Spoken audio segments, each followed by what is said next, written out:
Throughout this preview video, we're going to go over all the normal stuff we do. I'll talk about the golf course. We'll talk about the tournament information. We'll go over some of the buckets. I'm going to kind of keep it a little fluid though. So I want to make sure that everything is working as is. I'm not seeing my stream play. Did we do this correct? Let's double check. OBS can be kind of weird sometimes.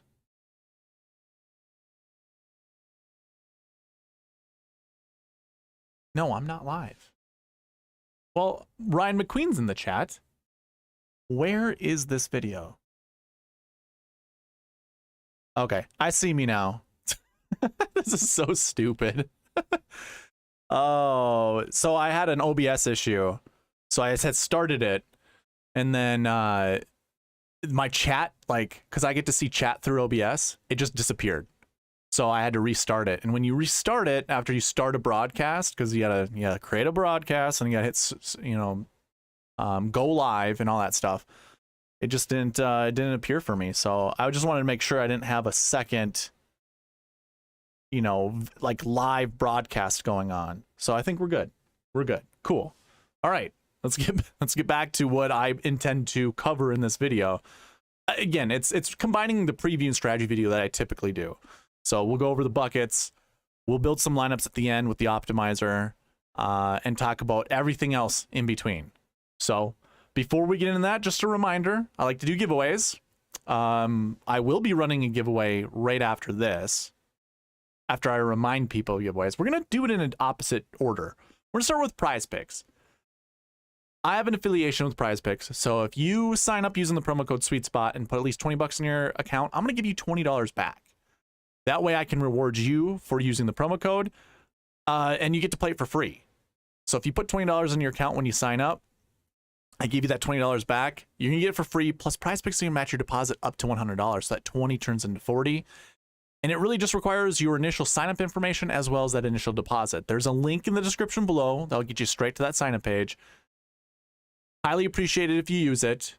Prize Picks is pretty fun. I think just recently I went from like $20 in my account up to $400. So I like doing the big ones. I like going like 6 picks or 5 picks, and it's really fun hitting those. Not saying I do it all the time. I mean, I'm very up and down with Prize Picks, but it's a lot of fun. So if you're interested and you're in a state that allows it, again, sign up using the promo code SweetSpot. I'm going to allow you to play it for free, or you can put $100 in your account and they're still going to match that deposit. So you'll have $200 in your account, and it really only costs you $80 and some sign-up information. So Prize Picks available. Again, you can check out the description. There's a link there to sign up.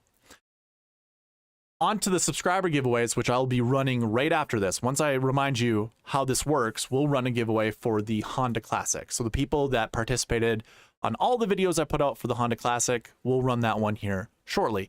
But I have a weekly and monthly giveaway. As you can see, it is February 28th. That's going to date this video, but whatever. We don't care. Evergreen videos don't really exist when it comes to DFS golf. So this is the last day. Now, any video that I post, because I'm sure I'm going to do some tomorrow, that's really going to count for the month of February. It will have a March date on it. Yeah, don't worry about it. That's going to go towards the February, the end of the month, February giveaway contest, which we've got basically, I'm going to give like 5 more days to get 4 new subscribers. We're at 496. So let me explain. I'm going to give away $50 at the end of the month. If we reach that goal, you see it way over there, all the way over to the left.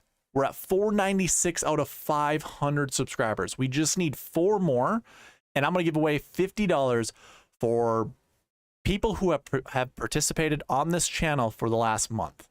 If you want an entry into this giveaway, all you got to do is comment on the videos that I post. So this is obviously a preview and strategy video. I'm going to cut this up into smaller videos and put it on YouTube. Help out the channel, help out the YouTube algorithm. If you comment on each one of those videos, and if you participate in this live chat, you're going to get entries into this giveaway. So if we get 4 new subscribers, I'm giving away $50. And really, if you want an entry, all you got to do is participate. If we don't reach 500 subscribers in the next 5 days, which would be crazy, we just need 4 more. But if we don't, and that's fine if we don't, I'll probably end up running this again, or maybe I'll bump it up. We'll probably keep it at 500. I don't know. We'll see. That seems like a terrible goal. We'll probably boost it up to like 525 or something like that. Either way, if we don't reach that goal, I'm giving away a t-shirt with this logo on it. Obviously, it's not going to be mirrored like it is on your end, but it has the logo. It's a pretty nice t-shirt. I've got a couple different types of shirts. We got a fitted shirt, just have a normal regular shirt, so it'll have the SweetSpot logo on it, and really it just costs you participation. That's it. Like, you don't have to do anything other than participate. So that's available, but I'm also giving away $5. So I have a weekly giveaway. Just replace monthly on this screen with weekly and replace 50 with 5, and that's what we got. We got a weekly giveaway that it just requires you to participate on this channel this week. Why don't we just get ahead and get into the giveaways from the Honda Classic. So I have all the participants from this last week on there. We had a total of 19 entries. So again, you only get 1 free entry per video that I post. So you can get up to a max of, I think last week I had 4 videos that I put out. I've been slacking. I should get the review video out. By the way, I'm going to post a review of the Genesis Invitational. We're already 2 weeks past, but I like to keep these reviews out there for me in the future, just to kind of like rewatch and see what went right, what didn't, what we can learn from, all that kind of stuff that I can provide in the next preview videos. So it's for you guys as well, but I use, there's a lot of utility in those videos for me. So I will be putting out a review of that. I'll also be putting out a review of the Honda Classic where Chris Kirk won. We're also going to be covering, a review of the Honda with the SweetSpot process to see how well that did. And then going into the Arnold Palmer Invitational, just, showing you how well the SweetSpot process did, then flowing that into the Arnold Palmer Invitational. So yeah, anyways, we'll have many more videos this week. That's kind of what I was trying to get at. So we're going to have like somewhere between 6 to 8 videos. I only put out 4, so not a lot of opportunities for entries. Either way, we got 19. Once I click Y, we're going to have a giveaway winner. You know what? Hold your horses. I do not have any of the live participants in here, which is a no-no for me. There's no way I can do that without rewatching, and I'm not going to watch it on here. How about this, guys? Those that did participate in last week's live video, I will put that towards next week's giveaway. In fact, I'm going to add a note right here. Add the Honda Classic live participants.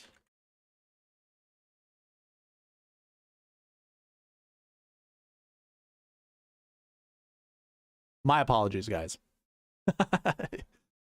Yeah, Ryan McQueen, I know you were in last week's, but I do have you up here with the DFS preview, so I mean you have a 1 in 19 chance of winning. Anyways, I will do that next week. Let's go ahead and hit this Y, see who wins the $5 for this last week's participants. It is Mike Burns. Mike, I believe you are a first-time winner. He had 3 entries. This winning entry came from the Pass Optimal and GPP winning lineup. So it does pay to comment on each one of my videos because you never know where the winning entry is going to be from. So congratulations, Mike. Reach out to me at SweetSpotDFS@gmail.com right there, or on Twitter, whatever is more comfortable to you. Let me know how I can get you that $5. We can do Venmo, PayPal, Google Pay. You let me know. But congratulations to you. Thank you for participating on the channel. Hopefully I see you here a little bit later. Usually you are a participant in the live videos. So anyways, that is our weekly subscriber giveaway. I will add these to the monthly one. And of course, then I also have to add the live viewers in there as well. As you can see, I did that last week, but forgot to do it this week. Anyways, moving on. So that was our giveaway for this last week. Just a reminder, I usually do this in a different order. I have a cheat sheet available, which I see 3 people are in. That's wonderful. Throughout this video, as I go through this, you can follow along with me. All you have to do, again, there's a link in the description below. Click that link that says cheat sheet. Go up to File, make a copy. That way, you get to use all the filters that I have on here. You also get to edit it however you would like. I only have it as read-only because you never know. You can't trust everyone. There could be bad actors that come in here and vandalize the spreadsheet. I'd rather not let that happen. You can still come up here, make a copy. That way it's yours. You can use the filter. I have a DraftKings filter that I call it the DraftKings filter on the Dream Sheet tab. On the Bucket System tab, there's also a filter here just called the Bucket System. This is for the Arnold Palmer. And you know what? I'm just going to double check, or I'm just going to make sure that I have all that information correct. It was a whirlwind week for me so far. I live currently in like bumfuck nowhere up in Minnesota, northern Minnesota. And I had to travel an hour and a half just to get to Duluth to bring my pet into the vet. He had something going on with like a UTI or whatever. So it was a 3-hour like round trip travel time plus an hour and a half at the vet. It took away from everything that I could possibly do in a preview. So a lot of that was scrambling to get some of it done last night after I've already been razzled. You know, like driving that long is not fun. And then also when it's like a stressful thing with a pet, it's like, gosh. So I did as much as I could last night, and a lot of the stuff, I mean, I had a busy day of work today, so no, that's it. That's me stopping complaining, but just letting you know why everything was delayed. That's life, right? That's life. So everything is updated. Should be updated properly. You can still follow along with me on the cheat sheet. Because when I get into this, first of all, if I'm doing this, if I'm watching someone else's stream, I like to follow along. I'm a visual learner. And also a kinetic learner. So I like to either see things go on or play around with it as well. So available to you guys, again, link in the description below. Also, I have an optimizer that I've already sent a couple people. If you want this optimizer, if you want it right now, I can send it to you right now. I'll close this down. I'll send it to you through email. Available to you guys. We're going to be building lineups with this at the end of this video, after we get through all of the pieces to the SweetSpot process, talk about the buckets and all that good stuff. We're going to use this to build some lineups. And I also have something to share about last week. I had a really successful week last week using the optimizer and using the strategy that I told you last week that I kind of had gotten away from, but I'm going to continue going along with it moving forward because we'll talk about it once we get there. So let me know. You can leave it in the chat. You can also email me. I have my email up. So if you want to email me there, I'll just send it over. I do have a copy of it, so I'm going to keep this one up. Here, I'll open up the copy. And then that way, when I send it to you, you're not going to think it's weird. So yeah, these are basically all the giveaways that I like to run. Remember, there's a subscriber giveaway, prize picks giveaway, the cheat sheet. There's a link in the description below. This optimizer is available to you guys. All you got to do is be subscribed, comment down below, or comment on the live version. You got it, Ryan. I just saw your email come through. Sending it to you right now. After it loads. There we go. So, all of these are available to you. All I ask, be subscribed, participate on the channel. And that's all. So let's go ahead and get into this thing. It's been enough time, right? It's been enough time. We're going to start with the tournament and golf course information, as I like to do every single week in the preview video. It's usually the first stop that I like to make. Arnold Palmer Invitational. Golf course, Bay Hill Club and Lodge. This is kind of a staple event. We've been here a lot. This is one of Tiger's courses that he's just dominated in the past. He's obviously not here this week. But it's a 7,400 yard par 72. It's usually a tough golf course. Greens are usually firm and fast. Rough is usually, I don't know, I feel like it's intermediate. Like it's not super thick from what I remember in the past. I think last year, last year was the thickest it had been in a while. I won't lie, I didn't look at the tournament fact sheets to see if it's just as thick. I imagine it is. I think that's kind of at least the direction I think the PGA Tour is trying to go with some of these golf courses, is try to make it a little bit more tough. And in fact, if we were just to talk about, I'll come back to the golf course, but we just look at results. 5 under won it last year with Scotty Scheffler. That was with the rough, you know, thicker. Bryson had won the year before. Remember him trying to go drive the green for the par 5. Isn't that a bummer that we can't see that anymore because he went to live? I mean, I don't know if they'll ever play Bay Hill Club and Lodge, but gosh, it'd have been fun just to continue seeing him go for that green. Just to see him do it one time would have been amazing. Or if he just landed on the green, I'm sure he can't ever hold that green, but it would have been sweet, right? Moving on, though, like Tyrrell Hatton won it in 2020 at -4. It really depends on weather, which is another thing to talk about with this tournament. So -5 has won this. Rory won this in 2018 at -18. I do remember that course being firm and fast. Like, I feel like the greens were even faster than they'd ever been. And obviously Rory excelled during that year. So we have like, it just really depends on wind. Now, I think last year it wasn't as windy, but the rough is what made the scoring so poor. We have projected winds, you know, how much the wind blows. Thursday is pretty benign. It's like 10 to 20 miles an hour or something like that, or 10 to 15. Friday is like 20 to 25 with the bulk of the wind. Like I was checking Wind Finder out before jumping on. It was like 22 miles an hour at noon, which kind of stinks. Like you'd either want to see the wind earlier in the morning or later in the afternoon to try to figure out maybe like a weather split, like a tee time split. Do you want to play golfers with the PM AM wave, or do you want to play golfers with the AM PM wave?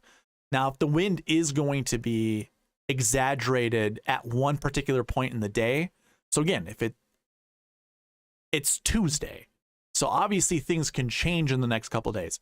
If that's the case, so let's say tomorrow night, we find out that that wind has been pushed back a little bit, so now it's more in Friday's evening round than it is in the morning round.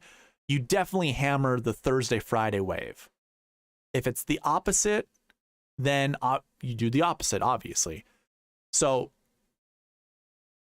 keep that in mind. It might not be worth building lineups until Wednesday night. If you don't have the time to build lineups Wednesday night, I understand. Life is life. You know, a lot of us are super busy and can't, you know, we got to put lineups in now.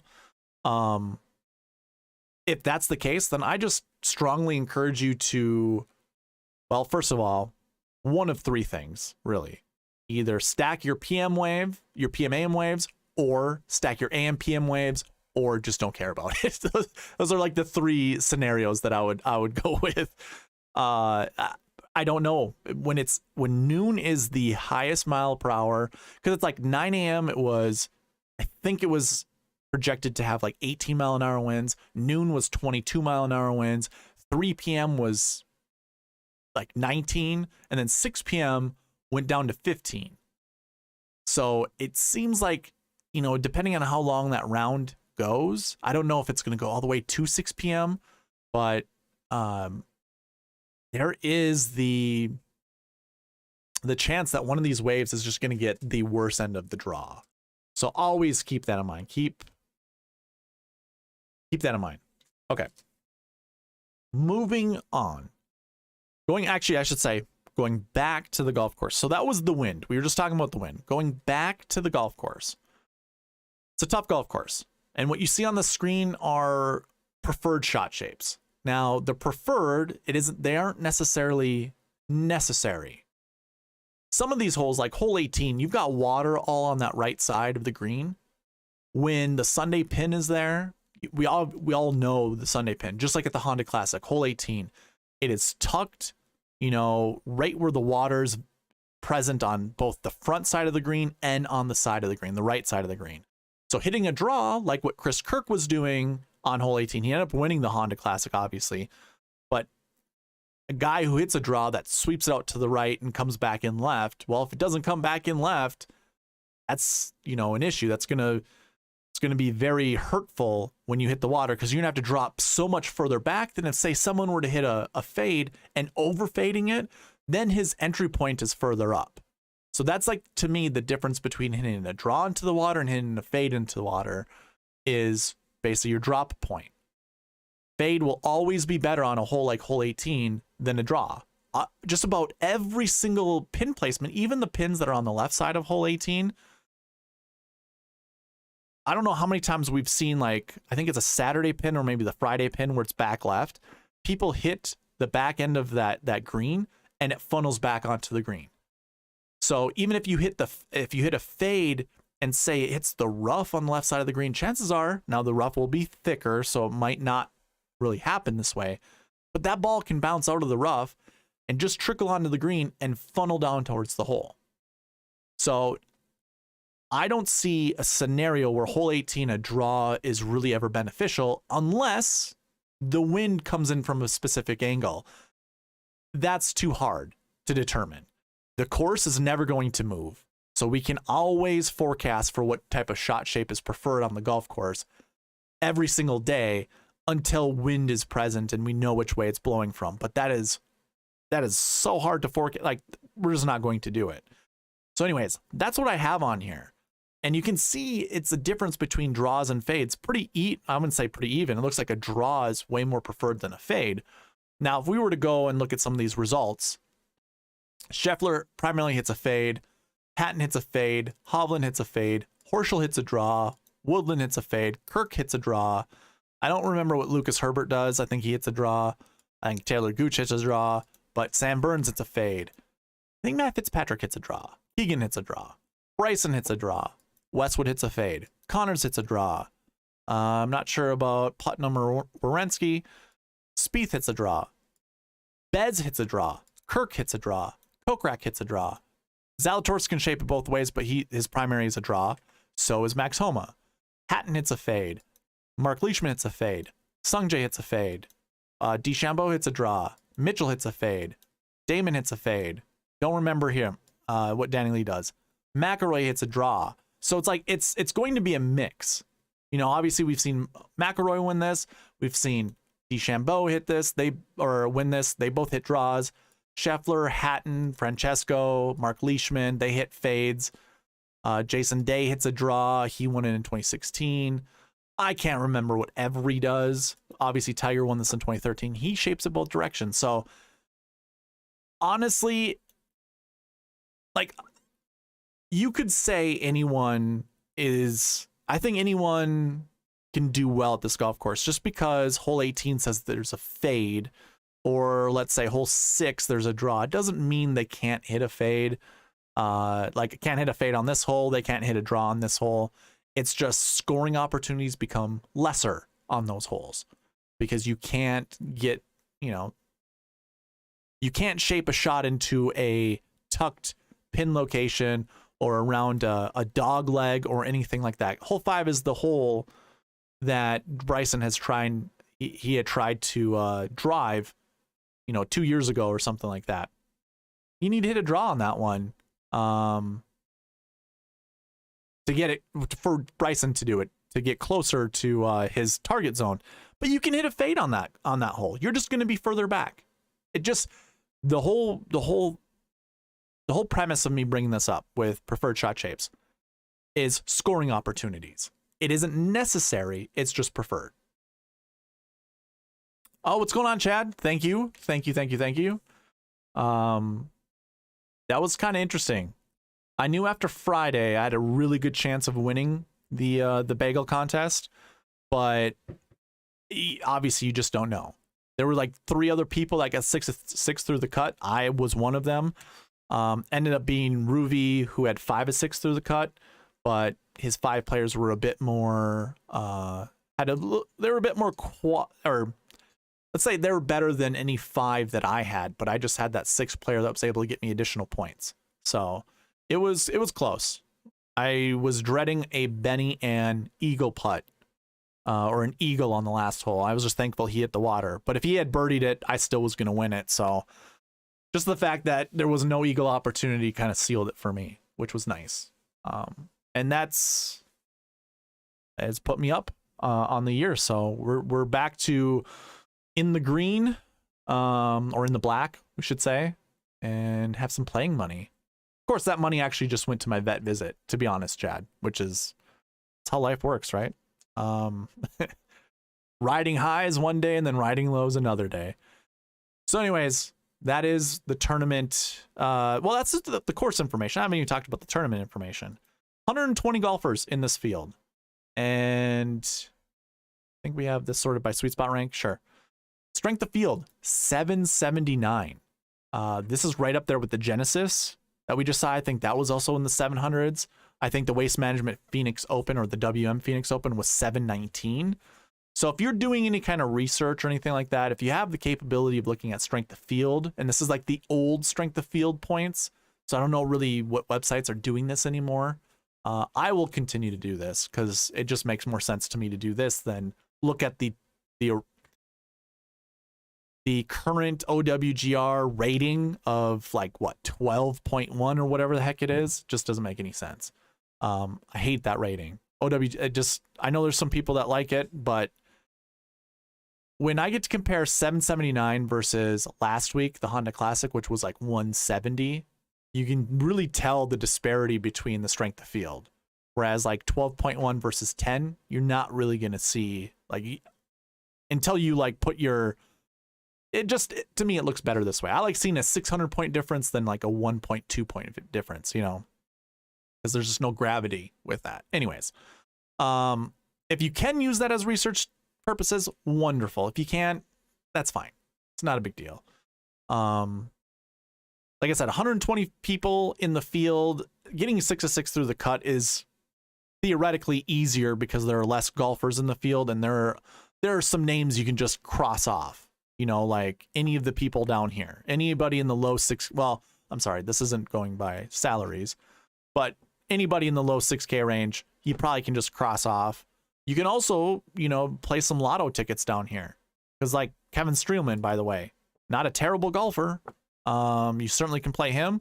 Troy Merritt at the Stone minimum. He's 83rd in my model. Usually what I like to do is play like the top 100 golfers. I usually just remove all golfers that are ranked 100 and above, which I'll probably do at the end of this video. That way you can kind of narrow your player pool a little bit more. Yeah, Troy Merritt's not terrible. So there are several lineup possibilities this week, especially when there are only 3 10K golfers. I don't know what the hell DK is doing. This is so stupid. I want to see 12K and 13K golfers to make lineup building that much more interesting. Whatever. So that is the conclusion of your tournament and golf course information. How about we talk about some past optimal lineups? Again, this is kind of the megapod, so we're including the preview and the strategy video all together. If you guys have questions or anything like that, leave them in the chat. I'm reading the chat while I'm talking. So we can take a pause and answer any questions as I go through this. In 2018, the optimal lineup left $1,300 on the table. I did record what the GPP, whatever the highest entry fee GPP I was playing in, what that also used up for salary. I don't have the points, unfortunately, like how much, like the difference between points. But your optimal lineup started with a 10K golfer, Rory McIlroy, 9K golfer, and Henrik Stenson. That's crazy to see his name. And then we have 3 7K golfers, as well as a $6,900 Bryson DeChambeau. That was your optimal. So it was a 10-9, 7-7, 7-6 start. Your GPP winning lineup actually started with two 10K golfers. We have two 6K golfers, a 7, and another 6. Wow. That's insane. I don't remember ever going over this before. Like, I just don't remember this lineup. Two 10s, three 6s, and a 7. Chad, what the hell is that lineup? I don't even remember seeing that before. That won a GPP in 2018. And what, they had a guy in 36th place, a guy in 22nd place, and a guy in 14th. So it's not like it was a stellar lineup. Obviously, it must have been super tough if a lineup like that's winning a GPP. Either way, pretty crazy. In 2019, our optimal lineup left $2,600 on the table. Don't do that. Let's not leave a lot of money on the table. I do not advocate for leaving a lot of money on the table. But your optimal lineup started with a 9K golfer. How about this? Two 9K golfers. And it looks like what? 4 7K golfers? So 2 9 and 4 7s. That's how you get $2,600 on the table. Probably don't do that. Now your GPP winning lineup, that year looked amazing. You had 6 golfers inside the top 10, 5 inside the top 6. It started with Rory McIlroy at 11-4. So it starts with a 10K golfer. Drops down to a 9K. And we got 1 7, 2 7s, 3 7s, 4 7s. So we go 10 9, 7 7 7 7. So we kind of already seen a trend where we go 10 9 and then drop to the 7K range, which is obviously it's like nails on the chalkboard for Chad Eckert. He loves to pepper the 8K range. It's not looking good so far. Of course, you certainly can. I do see a couple 8Ks in 10th place. So just not going to win GPP. Good for your cash lineups, Chad. I'm sure. Let's see if it changes in 2020. Your optimal only left $300 on the table that year, which is, I think, a great strategy to do. Don't leave a lot of money on the table, but we could leave 300 and get the optimal there. Your GPP winning lineup, use up all 50,000. So that scored 464 points. Your optimal scored 479. So there's a 15-point difference. Another great GPP winning lineup.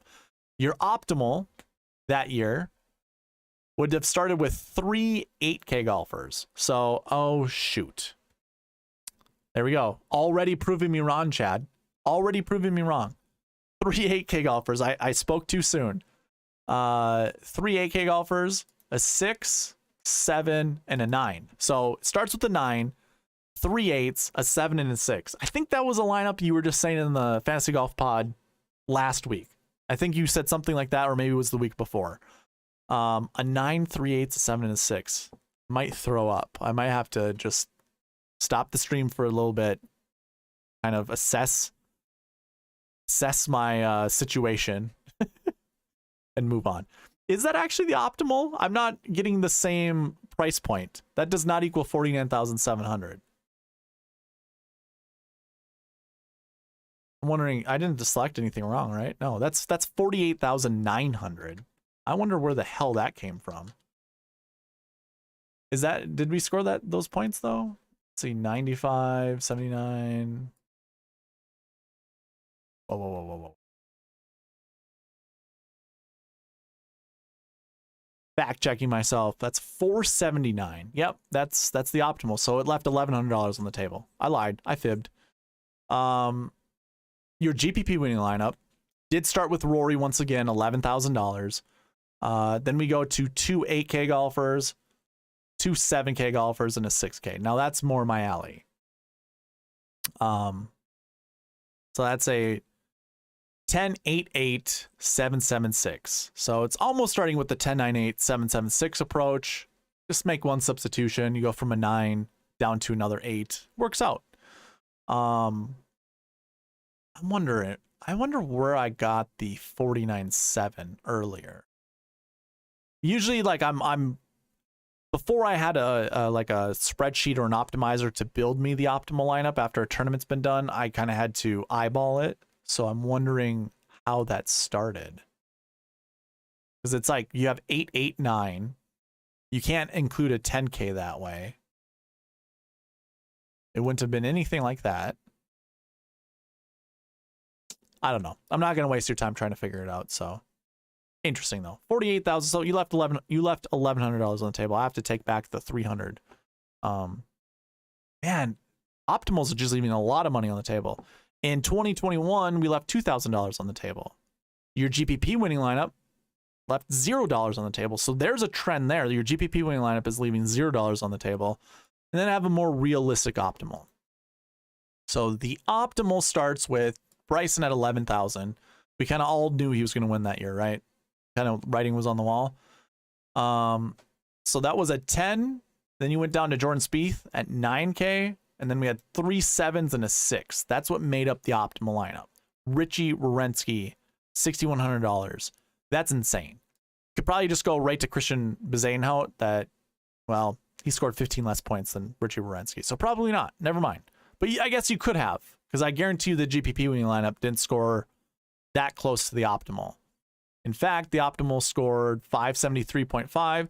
Your GPP winning lineup scored 529. So there was nearly a 50-point difference between the two. So yeah, you could have went from Werenski down to Bezuidenhout, sacrifice the 15 points, and build a more realistic lineup, leaving $600 on the table. But your GPP winning lineup started with an 11K golfer, went down to Jordan Spieth at 9K, went down to 8K Jason Kokrak. We had a $7,400 Emiliano Grillo, $7,000 Keegan Bradley, and a $7,200 Lee Westwood. So that was a 10-9-8-7-7-7 combination. And then, of course, then I created that realistic optimal, which is trying to go like a 10-9-8-7-7-6 approach, just to show you how well that would have done. Remember, the GPP winning lineup that year scored 529. If you went with this more realistic, you scored 567. And that was 6 points behind the optimal lineup. So I always like to try to show the 10-9-8-7-7-6 method whenever I can, because it's just an easier way to build lineups. Yeah. Ryan McQueen says, so it looks as if there are at least 3 7s, which seems nuts. What are we talking about? Was that this in 2021, the current sheet that I'm on? Or was it the last one? Either way, yeah, it's 3 7s though isn't terrible. Especially, like, if I'm building lineups, I always like to start with 10-9-8-7-7-6. But a lot of times when you look at the 6K range, like last week, Chad Eckert would have been like, I think he said it last week, he said it the week before. It's like, ugh, the 6K range is disgusting. I can't go down in the 6K range. And I believe, did we have a 6K golfer in the optimal lineup?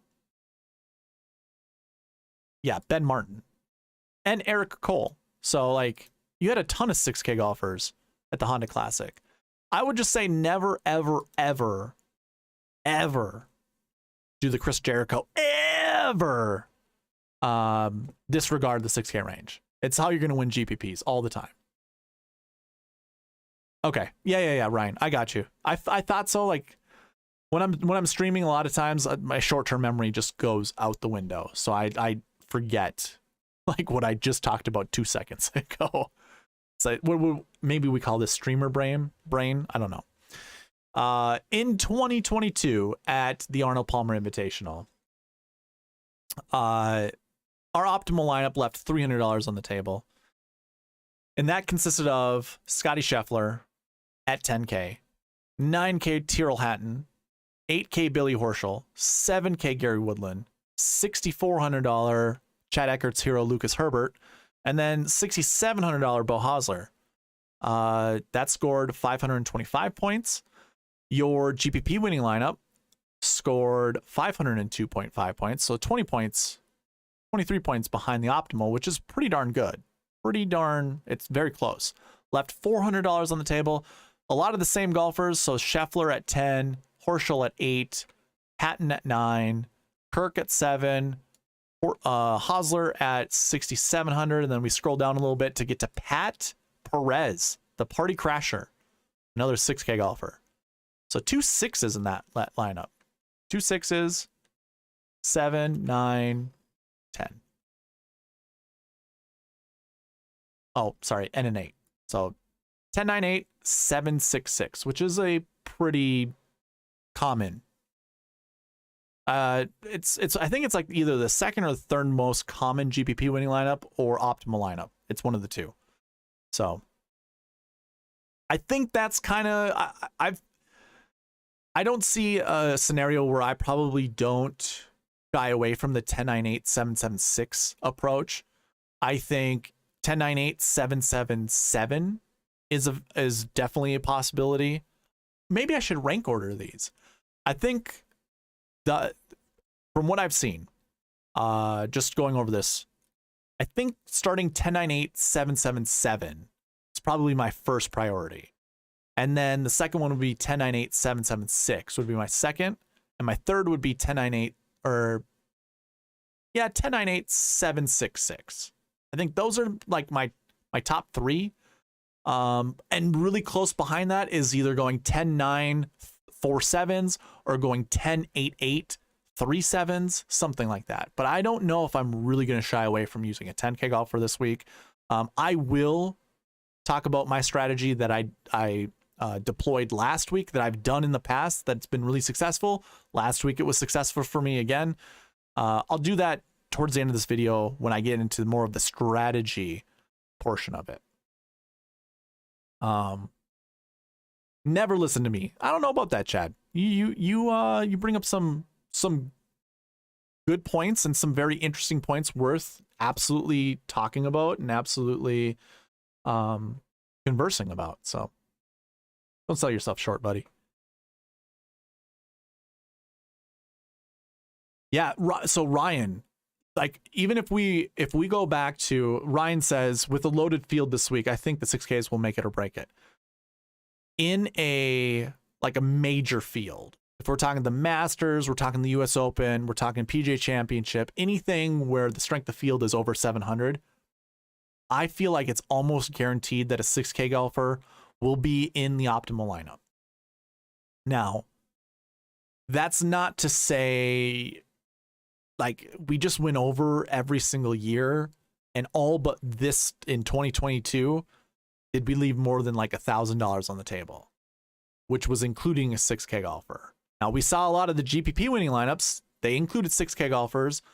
You know, some included just 7K golfers. So I think it's a good mix. Like if you're building 10 lineups, I'd say like 50% of your lineups include at least one 6K golfer, and the other 50% like don't put a 6K golfer in it at all. I think that would be fine. Personally, I like to be a little bit more risky when I'm making my lineups because I'm always chasing the optimal. So I'm going to put a 6K golfer in my lineup for sure.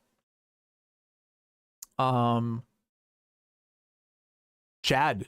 So Chad asked, does strategy change with deeper fields versus Honda type fields? So there's 120 golfers in this field. Oh, God, a lot of this comes to strategy, right? Or pricing strategy. When we get kind of like bullshit like this with just 3 10Ks, I would want to see 5 10K golfers to really make this a bigger strategy. Last week at the Honda, we had 3 10K golfers as well. And when I went through my buckets and stuff and we looked at 10K success rates, it still showed like it's never going to be, when it's just 3 golfers, it's never ever going to show you want at least one. Because there's not enough golfers. A lot of this then becomes like volume driven type of stuff. But because the quality of golfer is usually always that much better in the 10K range, a lot of times you want to start with a 10K golfer. And I don't see any different, like any reason why I wouldn't start with a 10K golfer in this field. Because Rahm, Scheffler, McIlroy, I really like McIlroy this week. Like McIlroy is probably my favorite golfer this week. Byron, if Back Nine Bets ever gets in the chat, he would talk about how Rahm and Rory thrive on firm and fast golf courses because, quite frankly, him and I have seen this. They spin their wedges too much on softer golf courses. But when it comes firm and fast, they get to stop a golf ball where other people can't. So that helps them at these types of golf courses. And it's just like I can't not play Rahm or Rory. I'll talk about my strategy again. I'm going to be very diplomatic when it comes to building lineups, and I'll show you how that's done. How I I had a really good strategy last week and it worked out. So, but going back to your question, I don't see why I wouldn't go with the 6K, because if I'm going to start with the 10K golfer, I think the 6K range, for the lack of a better term, is loaded. Taylor Pendrith, like, I think Pendrith is a wonderful golfer. Kurt Kitayama hits the ball deep. I think that's perfect at a golf course like this. I wouldn't even like shy away from someone like Danny Willett, because for whatever reason, it seems like European golfers do well at this golf course. I'm not really using that as a narrative, but I'm a little confident in him. Ben Griffin is rating out really well in my model. A lot of that has to do with his Bermuda success rates and stuff like that. So I don't mind playing someone like him. And we were just talking about Troy Merritt down here at Stone 6K, 83rd in my model. I'm not gonna shy away from any of these guys down here, if I'm being quite honest with you. I won't, like, I'll say this, I'll say this like I do every single week. I'm probably not going to play any of these 6K golfers more than 4% of my lineups. They're in the 6K range for a reason. I say that all the time. Volatility is just, it's rampant down in the 6K range. So I wouldn't trust the 6K range that much. And I think that's just one of those things you just need to close your eyes and throw a blind dart at one of those guys. So, all right. That is going to cover pass optimal and GPP winning laps. Definitely things for us to consider moving forward when it comes to building lineups later on in this video.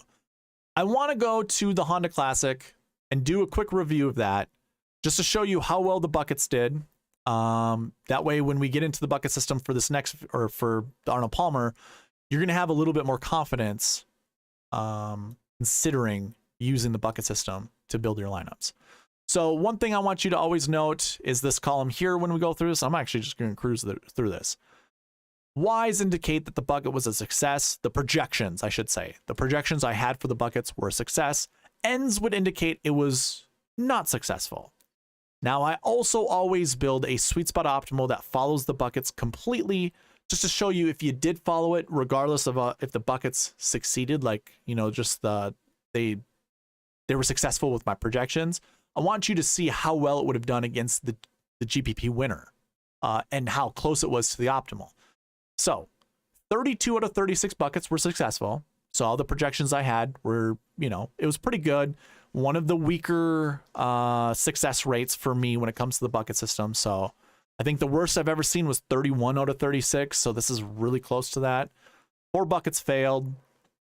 We had last year 5s, golfers who had missed the cut.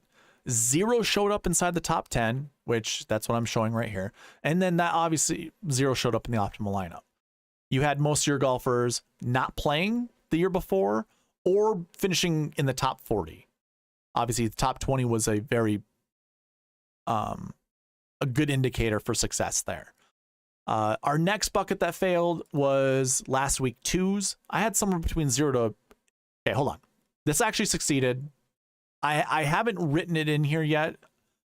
Remember, we always want a 2-point buffer. So in the optimizer, I will always have a 2-point buffer. So you can see we always round down with this one. That would be 0. And we always round up to for this one. That would be 1. But I want a 2-point buffer. You can't go lower than 0. So we always have to bump up the max projection to 2. So this literally was a success. Just forgot. Can't really put that in there. But moving on to the next one, course history 6s. So golfers who had never played the Honda Classic, I had a projection somewhere between 0 to 2, because again, I want a 2-point buffer. Because this goes up to 2, this then we bring down to 0. Well, 4 golfers finished inside the top 10, which is ridiculous. And 3 of them were in the optimal lineup. Of course, we'll talk about, you know, doing the SweetSpot optimal and how well that did. That's obviously in this column right here. But that one failed for sure. That is definitely a failure. So we have really 2 buckets that failed. And then salaries down here. Remember, there's a 2-point buffer for this as well. So 0 to 2 would be my actual projection. That would be in the optimizer. And 2 were in the optimal lineup. So that would be successful. So really 2 buckets failed. Now I'm going to bring up the optimizer for the Honda Classic. I updated the spreadsheet to remove people that were out or who had withdrawn, and some of the golfers that I removed changed the bucket projections. So when I had built out the SweetSpot Optimal using the Honda Classic information, a lot of these were different. So just to show you, this is indicating what the SweetSpot Optimal picked. Now, it would never select 0 from this bucket. It would never. It would at least select 1 because that's what the projections are saying. At the beginning of the week, so Wednesday night, when I was building lineups, this max projection here, this is what I called the conservative projection for your max projection, was 1.98. Remember, we want a 2-point buffer, so that was my max was 2. So really what the original projection would have been 1 to 3. Round down with this one, we round up with this one, 1 to 3. But this is kind of like a new rule that I implemented this year. With the conservative max projection being under 2, I then bump that minimum down to 0, but I keep the original maximum up to 3. So this was actually 0 to 3. And let me see if I actually got that right. 0 to 3. Which bucket were we just talking about? See, this is that streamer brain. Last year 5s. Oh, I actually had it 0 to 2. This should have been 0 to 3. So I guess I kind of screwed up a little bit with that one.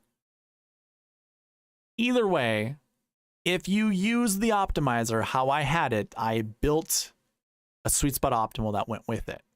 So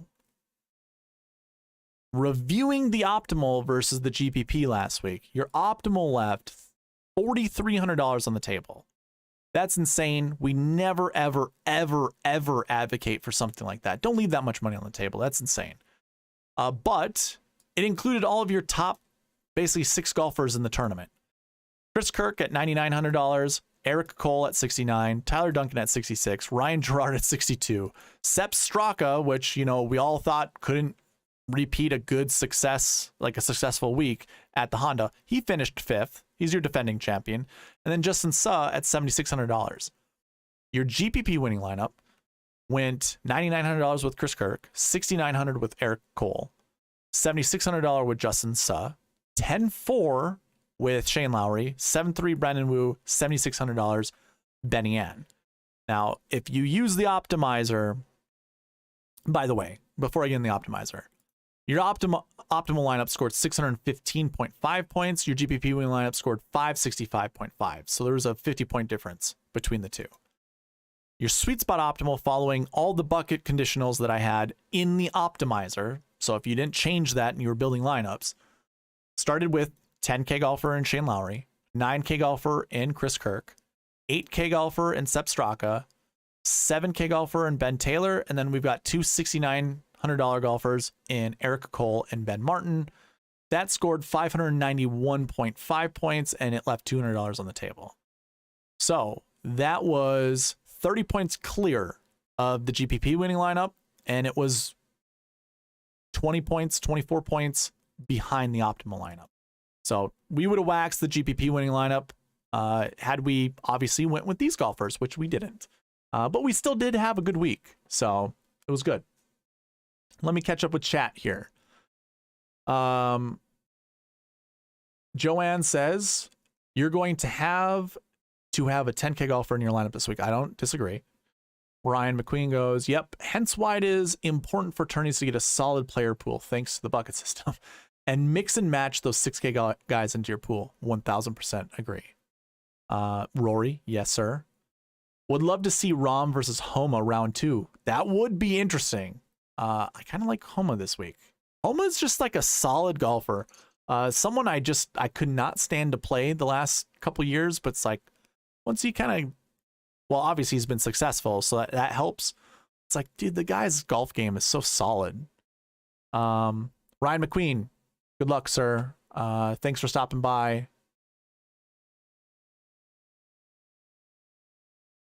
If you could you could sleep me posted on your favorite 3. Maybe it's keep me posted on your favorite 3. I imagine that's what you meant. I'd appreciate it. Oh, sure. Okay, yep. I will do that, sir. Yeah, I'll let you know what my favorite 3 is at the end of this video.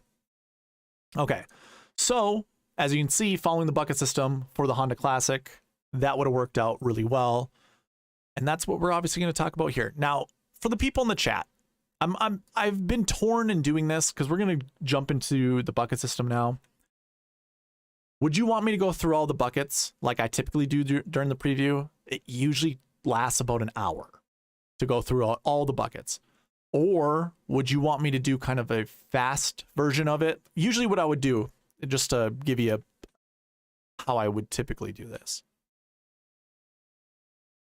I'll hide this information here.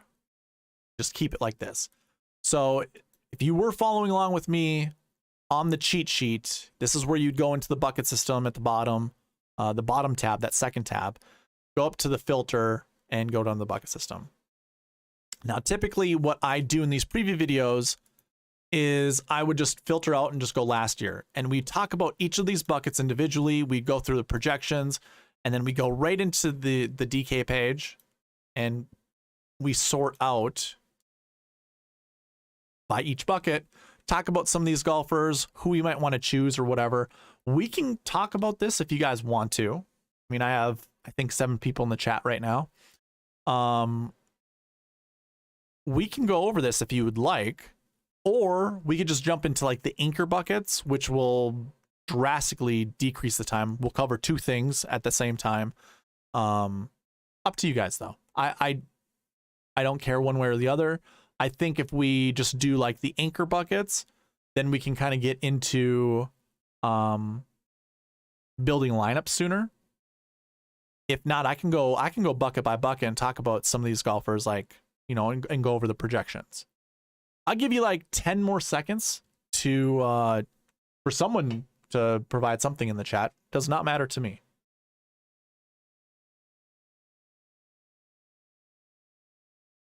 Otherwise, I'm just going to go bucket by bucket. Quick version? Okay. Chad, I trust your judgment. We'll do the quick version. Okay. So, I'm going to do this quick then. Last year ones. These are golfers who topped 20 last year. I think I'm projecting at least 2 golfers to be inside the top 10 from this bucket, up to 5. So when you're doing your research, I think if you play somewhere between 2 to 5, you're going to be fine. Last year, 2s is that 20 to 40 range. There are only 9 golfers in that bucket. We usually see around 12, so it's a little less than usual. It's a pretty high success rate and a high frequency rate. That's another thing for you guys to look at when you're reviewing this. Frequency rate just means every single year that I've been tracking this, we've seen at least 1 golfer inside the top 10 from that bucket. That's what frequency rate means. Success rate means of all golfers that have ever been in this bucket, how many produce top 10s? Like, what is the top 10 success rate? That's exactly what this bucket is. And you can compare how many golfers are in that bucket this year versus the average year in and year out. You can also look at the optimal lineup frequencies. All up to you. It's all at your fingertips. And when you're watching this, as I go through this, you can also keep that in mind. So yes, 0 to 1. Remember, we want a 2-point buffer. I even have a conservative projection, max projection over here at 2. So I would say anywhere between 0 to 2 golfers from this last year 2 bucket would be fine. And also, if you're following along on the cheat sheet, again, link in the description below, you can use the filter on this sheet, the DraftKings filter, to also filter out each of the buckets that I'm talking about. So you can come in here and see which golfers are in these buckets and basically go, oh, okay, Eric is saying we want somewhere between 0 to 2 last year 2s, or at least that's what he thinks is going to be inside the top 10, which of course, if you're aiming for the optimal lineup, you just want top 10 golfers. Like we're not trying to do anything other than. So that's how you can use this to your advantage. 0 to 2 is what I'm projecting out of last year bucket 2. Last year bucket 3, that's that 40 to 60 range. So golfers who finished, again, between 40th and 60th place, 0 to 2 there.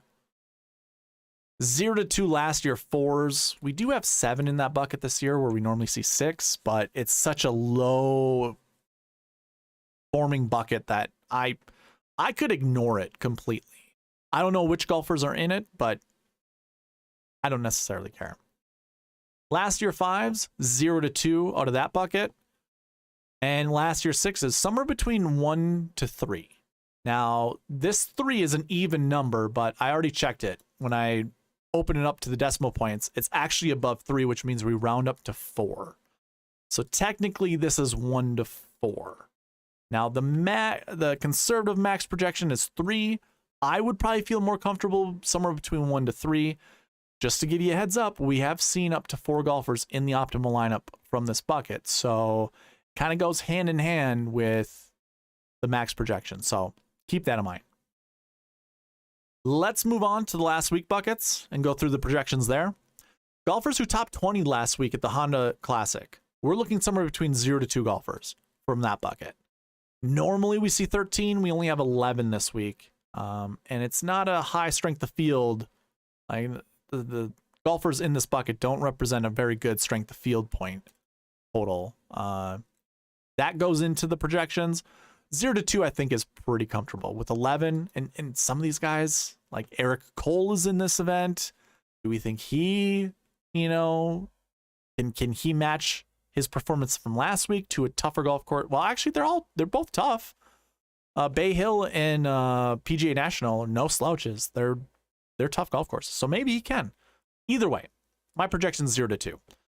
And then we kind of go down the list. It's 0 to 2 for anyone, for any of the buckets that played last week. So last week 1 is that top 20 finish, 20 to 40, 40 to 60, 60 to 80, and then missed cuts. So missed cuts and withdraws are in this bucket. Maximum is 2. Don't grab more than 2 golfers from each of these buckets. And if you really wanted my opinion, I probably am not. I'm not grabbing more than 3 golfers from the Honda Classic. I just won't. I'm going to try to limit myself from. Well, hold on. Let me back up. No more than 4. 4 is a conservative number. I would never build a lineup of all golfers that played in the Honda Classic from last week. You probably can't build a reasonable lineup anyways with just golfers from last week. But yeah, I'm going to retract what I just said. I'm going to use a max of 3. Probably not going to do more than 3. Because like if you look at this bucket here, last week's 6s, golfers who did not play last week, it's 100% frequency rate. We usually see at least 2 golfers in the optimal lineup from this bucket. Now, I guarantee you those are probably really good golfers more often than not. But I'm projecting somewhere between 4 to 8 golfers from this bucket to be inside the top 10. If you grab at least 2 of these guys, if not 3, that already kind of limits how many golfers you can actually select from the Honda Classic. Which again, that would be my recommendation. I wouldn't play too many golfers from the Honda Classic. It's not a high frequency rate of finding top 10 finishers, but certainly a high frequency rate of getting golfers who did not play last week. Usually we see 50, and now we have 75, 74. So that's probably a huge reason why the projection is so large and why a lot of these are lower. But I think that's pretty solid. What I just said there, I think it's solid. Big Colts fan. I'm blanking on Ryan. How you feel about Eric Cole, the Hungry? Is that the nickname? Or He Hungry? Okay.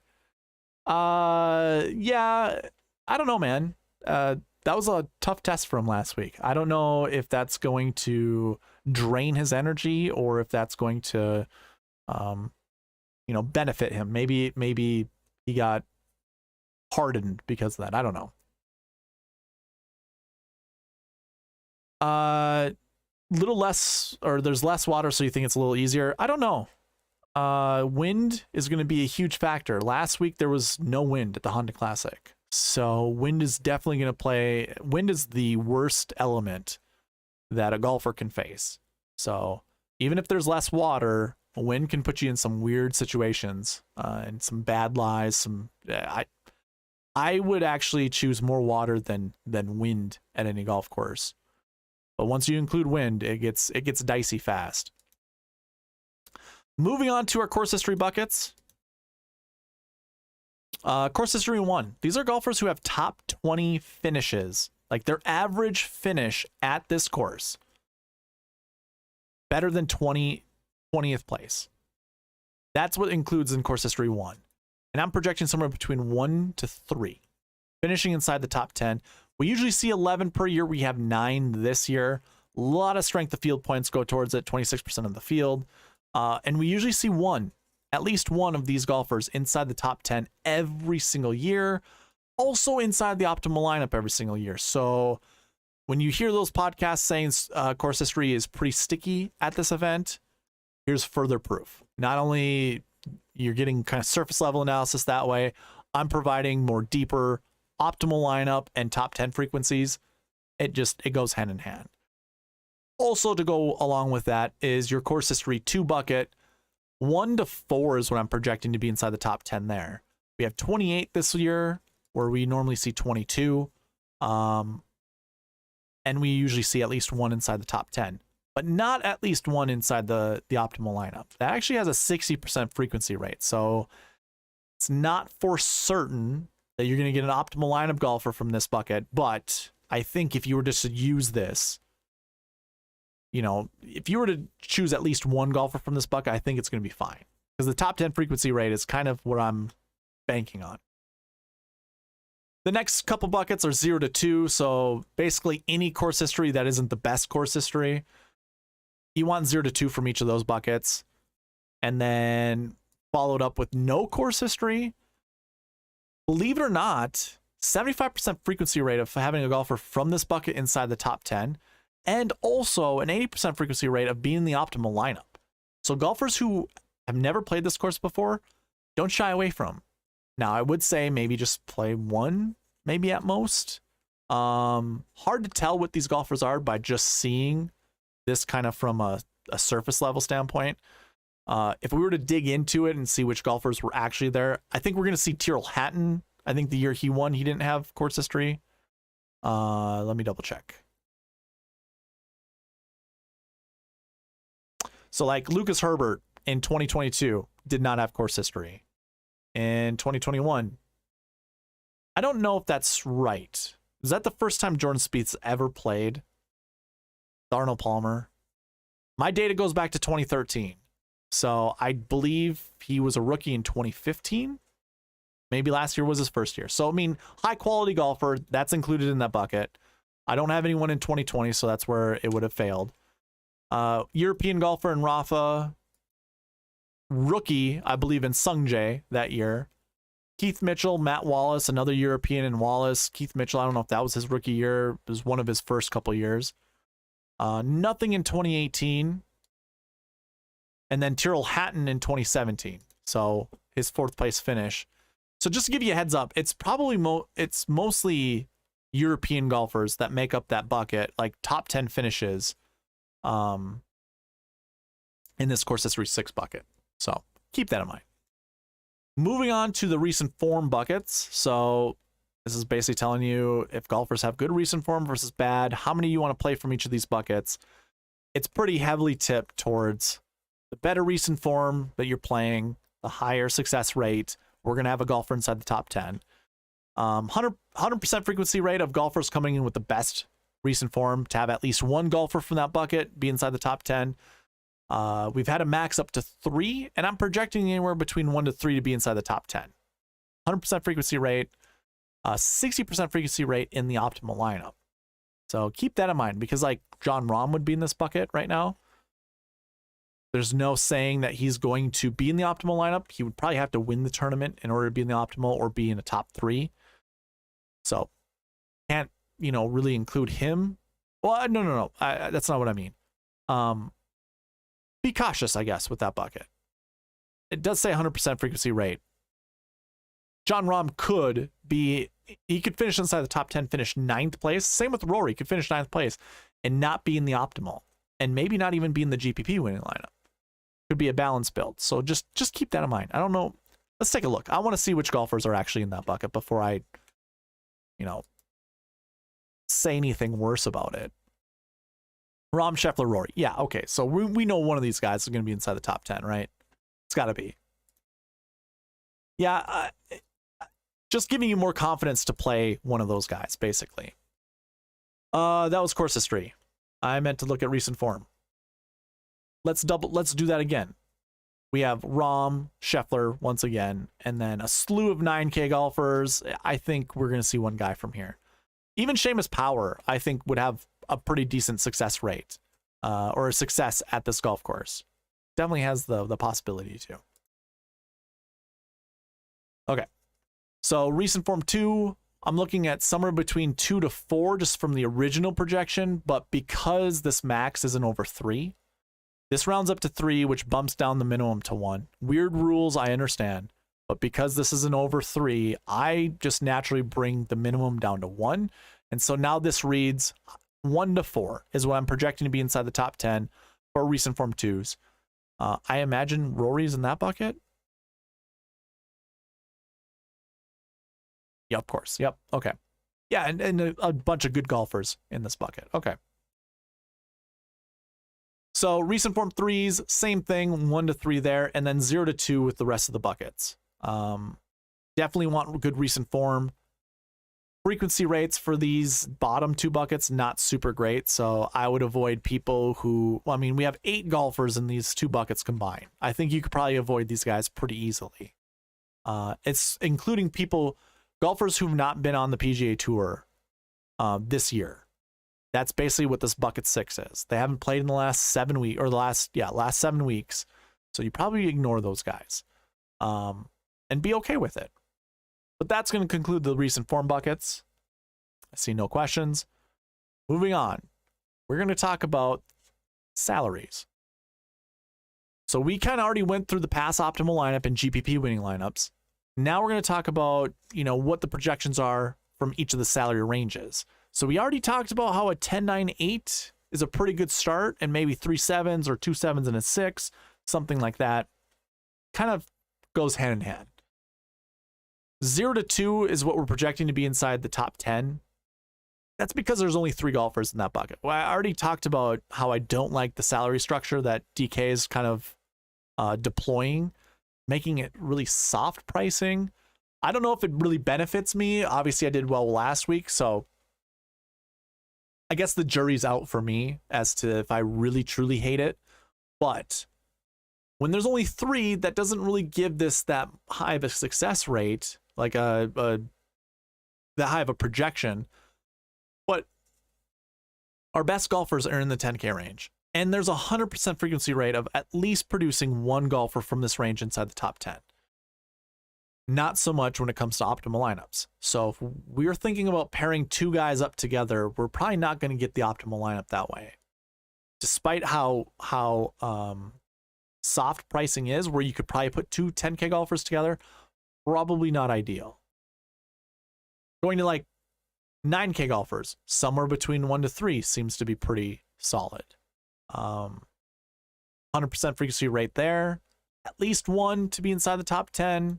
So, in fact, even if we go all the way down, look at all of the minimums for frequency rates. 10, 9, 8, 7. We see at least 1 in each of those being inside the top 10. So what this is really saying is, again, salaries matter because it's DraftKings is using odds, its own algorithm, but it's closely rated to like Vegas odds or just anyone's odds on any of the books. Pretty darn close to how the salaries go. And this is just telling us the cream rises to the top. So keep that in mind. I think starting 10, 9, 8, 7 is definitely the approach that I'm going to be doing this week. And I think it's probably, if you're building limited lineups, you're building like say up to 10 lineups, starting 10, 9, 8, 7 is probably in 70% of your lineups the way to go. So keep that all in mind. I'm not going to talk more about salaries. We kind of already went over it with the pass optimal and GPP winning lineups. Let's move on to the strokes gain buckets. And then from here, I think we just get right into the strategy portion of it. Strokes gain 1. I looked at this earlier today, and I thought to myself, that's crazy. I have 28 golfers in that bucket this year where I normally see 15. Now, I think there's a couple reasons why this is. One, I think I've had at least 2 years now worth of collecting my own strokes gain data and providing it in my own spreadsheets. So with that, I use raw strokes gain data. None of it's adjusted. Prior to 2 years ago, I was using all PGA Tour data, which is adjusted. So when it's adjusted, now we get closer to zero numbers than if we were using raw strokes gain stats. So I think that's why we see kind of this huge increase in numbers. Some of these are pretty standard though, and maybe not. Maybe COVID had a lot to do with it, because, or maybe, I don't know.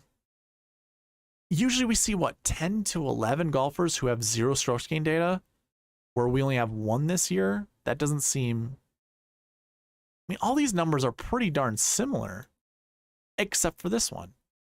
So this is the only big difference. So we remove golfers from here and we add them to here. It doesn't make any sense to me, and I guess I'm not going to try to make sense of it now. I'm just pointing it out to you guys so you don't feel like super odd about this.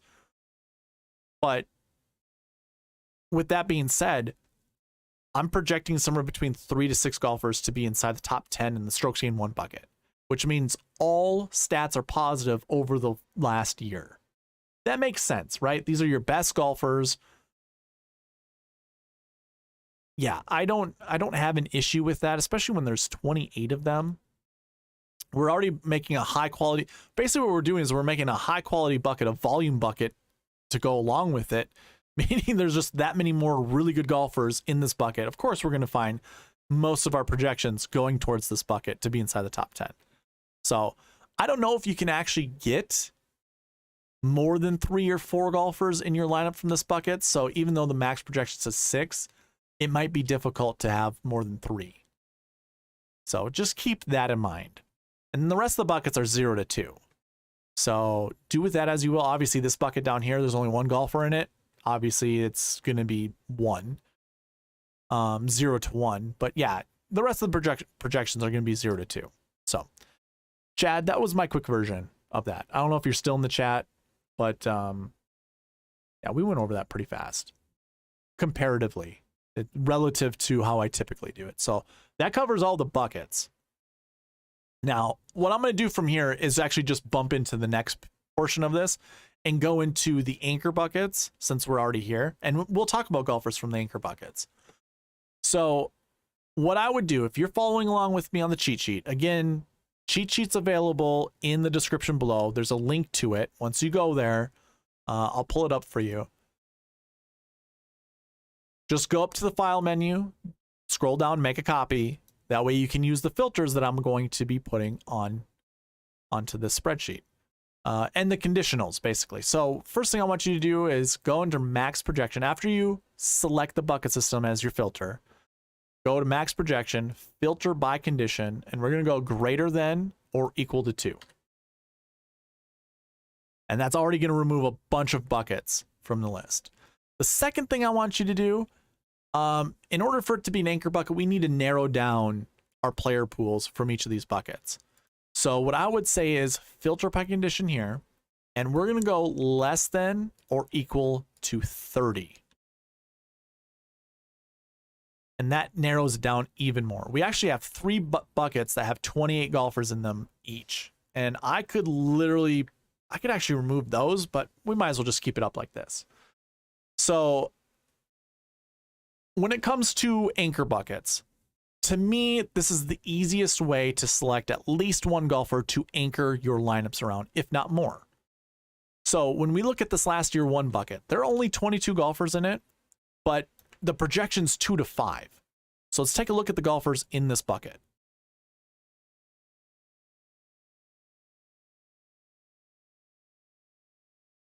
So it starts with John. I mean, you have your 3 10K golfers. If this isn't any more indication to say you probably want to select a 10K golfer, I don't know what is. So you have 3 three 10K golfers in there. We have only two 9K golfers, a slew of 8K golfers, and then all 7K golfers after that. Selecting at least 3 from this bucket is going to be pretty easy because of how balanced it is. And again, the projection, 2 to 5. We're looking for 2 to 5 from this bucket. So if you wanted to start with any of these guys, perfect. And then if you want to pair them up with like Homa or Hovland and then just skip the rest, guess what? You're in that projection range. So we want to select somewhere between 2 to 5. Personally, I'm going to be building lineups with each of these golfers. I build over 100 lineups, so it's really easy for me to build like 30 Jon Rahm lineups, 30 Scheffler lineups, and 30 McIlroy lineups.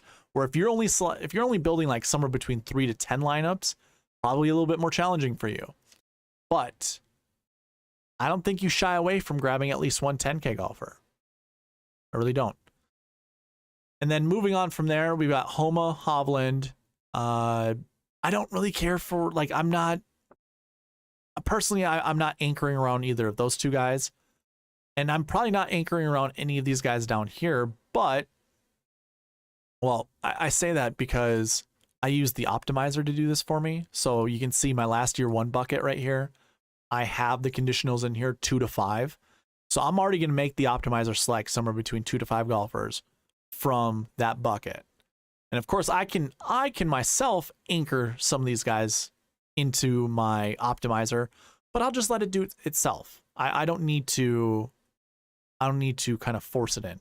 By the way, Matthew Fitzpatrick, love that guy this week. I think there are a lot of things that indicate. I want to show you something that I saw before jumping on. This last year Bermuda stat is the best stat in the field for last year Bermuda. Here, hold on. Let's open this back up to everybody. 7.8. Tony Finau is right behind him, and then it's Tyrrell Hatton, Jon Rahm, Tommy Fleetwood. I kid you not, I didn't look at any of this stuff when I was putting in my dummy lineup. My dummy lineup is what I call kind of a my eyeball test, essentially, is what I call my dummy lineup. It's just what looks good.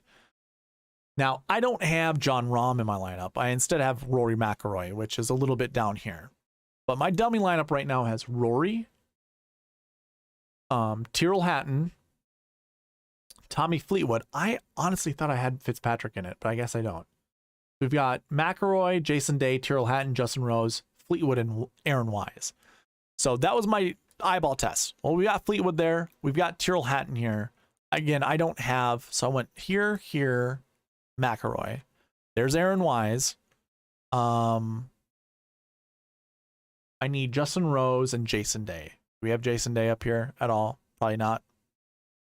And we don't have Justin Rose. So this is just looking at 1 full year's worth of Bermuda stats. Now, there is kind of some, I always think this time of the year down in Florida, I'm not sure what is actually Bermuda and what is not. Because anything I've ever learned, I went to school for golf course management. I had to take 3 years of agronomy. Everything that I've ever learned about optimal growing conditions when it comes with grass is your average temperature needs to be higher than 70 degrees with Bermuda. Florida's a tropical place. Unlike the desert, where the desert drops to like 30 degrees at night. So like all your California courses basically all had to have, you know, that aren't POA, that were Bermuda. Those all need to be reseeded or, you know, overseeded, I should say. I don't know about Florida. I really never know if these are actually fully Bermuda courses or not. So just throwing that out there. But either way, I'm talking about all this because Fitzpatrick was in the bucket we were just talking about last year ones. And I just noticed that he had the best Bermuda stats. Now, I think there's also someone out there saying under worse weather conditions, Fitzpatrick is your best golfer. Hatton is up there as well, and so is Tommy Fleetwood.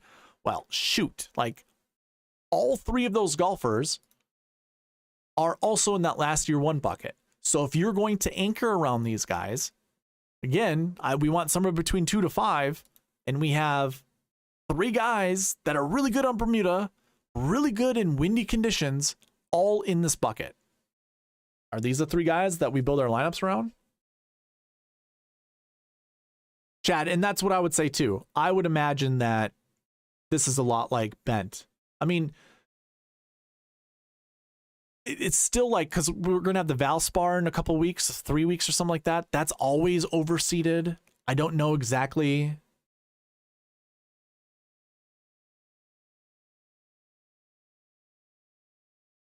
Preferred lines had an expert on, said last week was more grainy.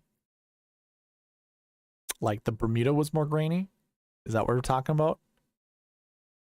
So that makes sense. And like, it's funny, you listen to the broadcast, you had Christina Kim talking about it being overseeded, and then you heard a lot of the players out there that were getting interviewed afterwards talking about how the Bermuda was sticky.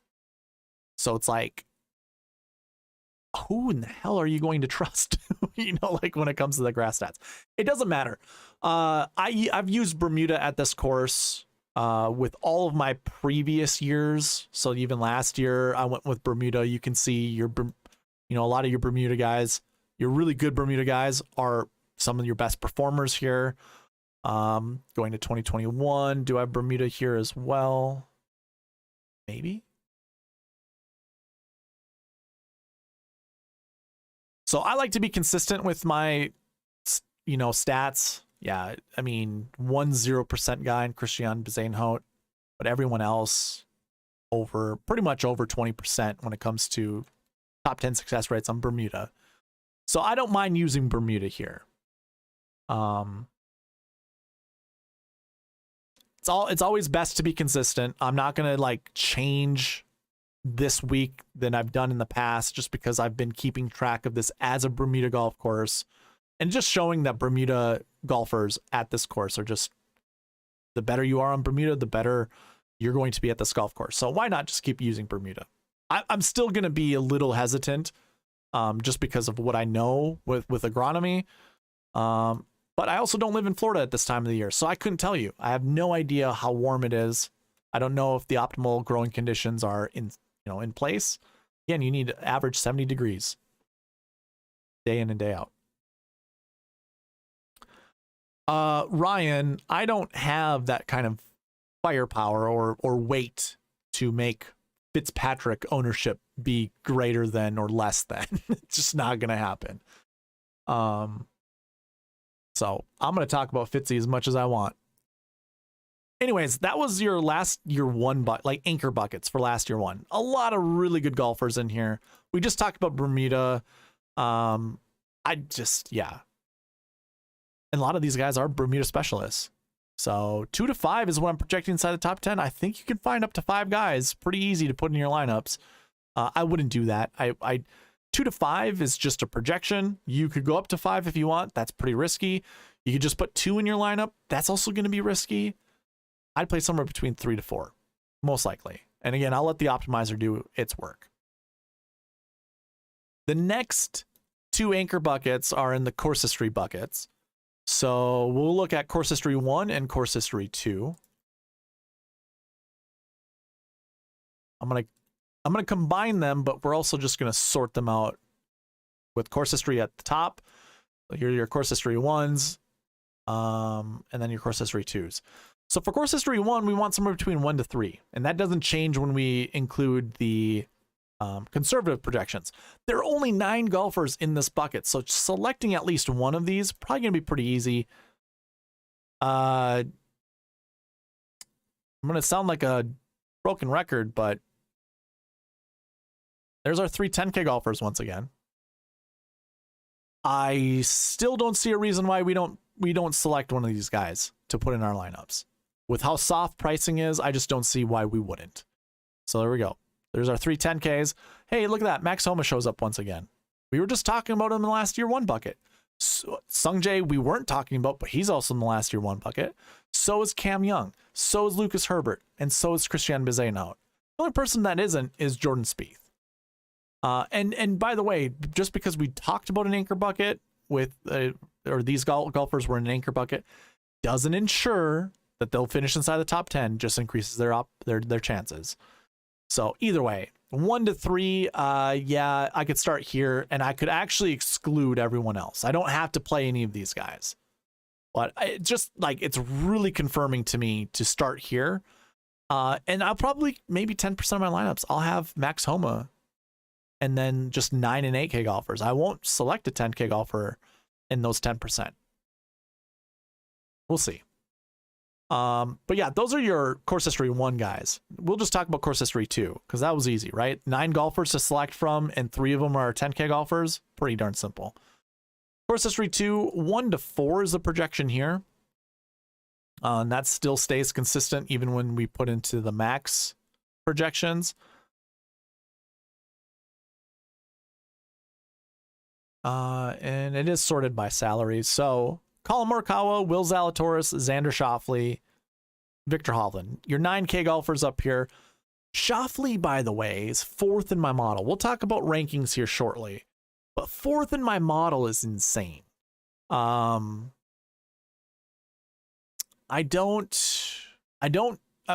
eyeball test, I don't like Schauffele at this golf course, but I also don't have a reason why not to like Schauffele at this golf course.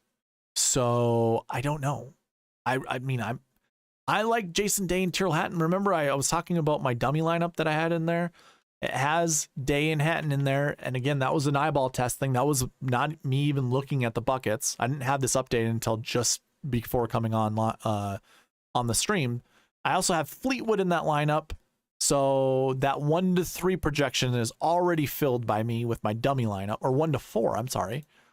So it's already filled there. Is Justin Rose in this bucket by chance? I don't see him.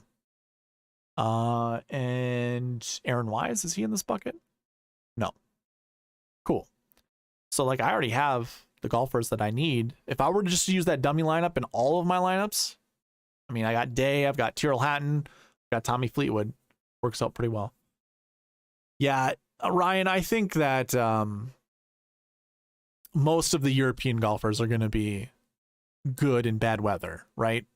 You know, that's kind of like the moniker that they'll always have is, you know, Brits, Irishmen, Scots, even Norwegians. They're going to be good in bad weather because they basically play golf in bad weather, you know, most of their life or before jumping on the PGA Tour. So yeah, I don't mind that. I mean, it's nice to see that even Matt Fitzpatrick is in this bucket. We were just talking about him. I like him. Yeah, and Ryan, you obviously know I don't care about ownership. Ownership doesn't matter. It doesn't mean a thing to me. So I don't necessarily care if Hatton is at 20% ownership. That's fine. If he's going to be in the optimal lineup, which he obviously has a chance to, he's in one of the anchor buckets. Why not? Why not give him a shot? Moving on to the next 2 buckets are recent form 1s and recent form 2s. So we'll also do the same thing what we just did with the course history buckets.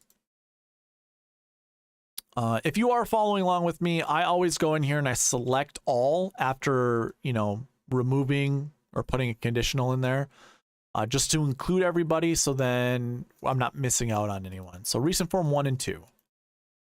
And again, I'm going to sort by salaries, and then I'm going to sort, you know, ascending to descending. So I can just look at our top ones first and then go down to the bottom.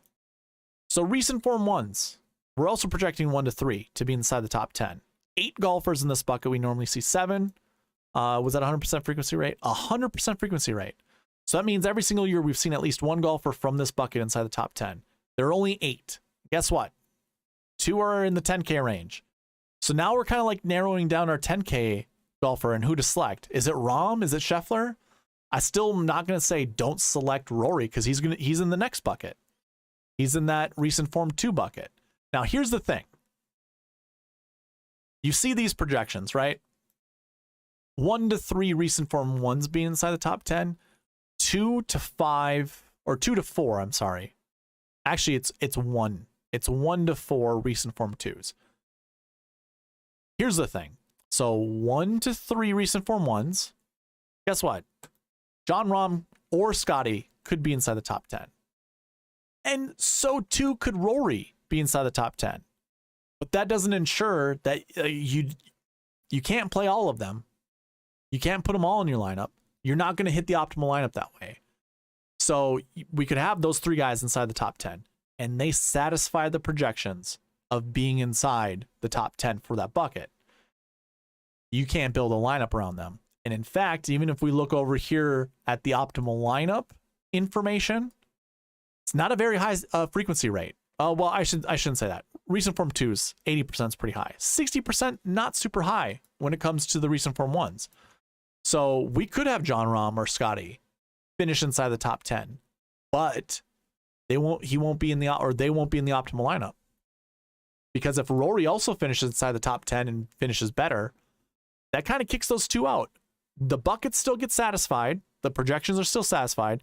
They'll be a success, but you can't build with those guys. Just keep that in mind when you're building lineups. I say all that, but guess what? Recent form 1 and 2, I'm including at least 1 in all of my lineups. Like, I will follow the bucket system 100% when I build my lineups. I might have 2 or 3, or let's say up to 5 lineups where I will actually remove these and put all of these to 0 and all of these to 6s and just let the optimizer select the most optimal lineup just based off of value, and go from there. But over 90% of my lineups, I'm going to follow the bucket system 100% of the time, or completely. I shouldn't say 100%. 90% of the time, I'll follow it completely. So yeah, 1 to 3. Well, okay, so let's remove the recent form 1s. You can see it goes down to Seamus Power. We already kind of mentioned the recent form 1 bucket, but recent form 2s. If you don't like Rory, you've got a good selection of golfers to put in your lineups. Remember, the projection's 1 to 4. So if it's not Rory, you might be able to select 2 to 3 golfers down here. And in fact, a good majority are 7K and below. So it's a good chance we're going to have one of these golfers finish inside the top 10, and you're going to probably want to put them in there. So Ryan, if you like Eric Cole, there you go. He's in one of the buckets, one of the anchor buckets that you probably want to play. So I'm not going to talk about all these guys. It is nice to see like Ricky's in this bucket. Chris Kirk, our winner from last week, is in this bucket. Shane Lowry, who finished top 5 last week. Like, not a bad bucket to select golfers from. And the other 2 buckets I'm not going to talk about. So we have salary 2s, which are your 9K range, and then strokes gained 1. Not going to talk about either of those ones because it's pretty easy to get to a 9K golfer, and there are so many strokes gained 1 golfers. They're all your best golfers in the field. If you're not familiar with how I do strokes gain, highly encourage you to go watch the bucket system video down below. That'll explain all about it. You know, it'll explain the bucket system, or it'll explain the strokes gained buckets. But here are your strokes gained 1 golfers. You know, you have your 3 10K golfers. We have 6 9K golfers, 6 8K golfers. So if you wanted to do your 10, 9, 8 approach right here, it's pretty simple, pretty easy. MD, I agree, man. British players always play well here. I agree. Okay, so that is going to cover the anchor buckets and the bucket system in general. Now we're going to really get into the strategy portion of this. So we're going to talk about the sweet spot ranks, because that's what's going to drive the optimizer, and it's also going to drive the marquee tee times. So my number 1 golfer in this field, Jon Rahm. No surprise. And then Scotty Scheffler, your defending champion. And Rory McIlroy. That's 1, 2, 3. Now, when it comes down to, you know, the salaries, or I should say the rankings, I would just compare it to the salaries and just see who's kind of out of place. Like, the first person that I see that I feels out of place is Jordan Spieth. $8,600. He's 27th in my model. I personally don't like him at this golf course, which means he's probably going to do well. Last time I said that, I think the WM Phoenix Open, he played well. Either way, I don't care. It's not something that I'm really going to try to force into my lineups. I'll let the optimizer choose if Spieth will be in my lineups or not. I also like to try to find low price guys that seem to be, you know, their ranking is better than their price tag. So like Cam Young, Tom Kim, they're above someone like Will Zalatoris and Sung J.M. Colin Morikawa, I kind of like him this week, but the model doesn't quite like him. And just to talk about the model, what goes into these rankings, I'm looking at OWGR points. I'm looking at Bermuda stats. We're looking at stats going all the way back to 2013 for this average one here.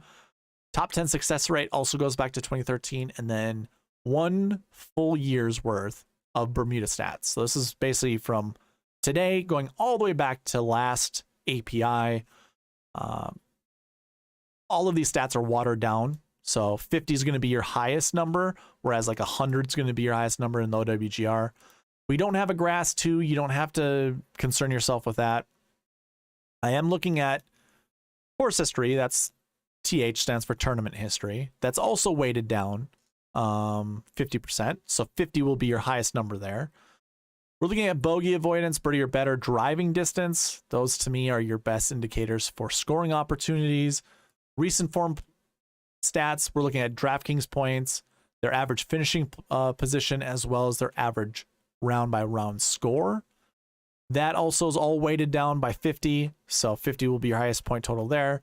Then we're looking at season long stats, which I don't weigh down at all. This is going back 1 full year worth of data. So we're looking at DraftKings points, their round by round scoring average, rounds under 70%, cut made percentage, and DK top 10 percentage. You can see some of these don't really get a huge, boost, and some of them don't really get hurt that much. But of course, you see some big differences. That obviously goes into a score, and you can see this is all sorted from top to the bottom, and that's what comes out with these rankings. Now, this point total right here, I use in the optimizer. So you can see, if I were to zoom this or close this in, you can see 1207 here on the spreadsheet, the cheat sheet. 1207.66 is the metric score for Jon Rahm in my optimizer. So that's what I'm using in my optimizer to find the most optimal lineups. Of course, that's also going to follow the bucket system logic and the marquee tee times, which I'll be getting to here shortly. If whenever you get this, you want to change this to whatever you want, it's available to you. So if you wanted to change Jon Rahm's score to 2000, boom, you can do it right there. Super simple, super easy. I guarantee the optimizer will probably select him way more just because he's going to have that huge point total difference. Up to you guys. You can change it however you like. If you are going to make changes, I highly encourage you to just copy over in one of these empty cells whatever the point total is that you're about to change. That way you can remember what it is. I used to have a change. I should actually update that. Maybe I'll do that. You could click this button and it will reset to what the original points were. Anyways, what I was saying is the score goes into the optimizer. It also goes into the marquee tee times, which is basically me rank ordering the groups that are paired up together in this event. Now, I've been tracking this over, it's almost been 2 years now. And what I have found out, if you follow a simple rule, which I will state here shortly, it's over again.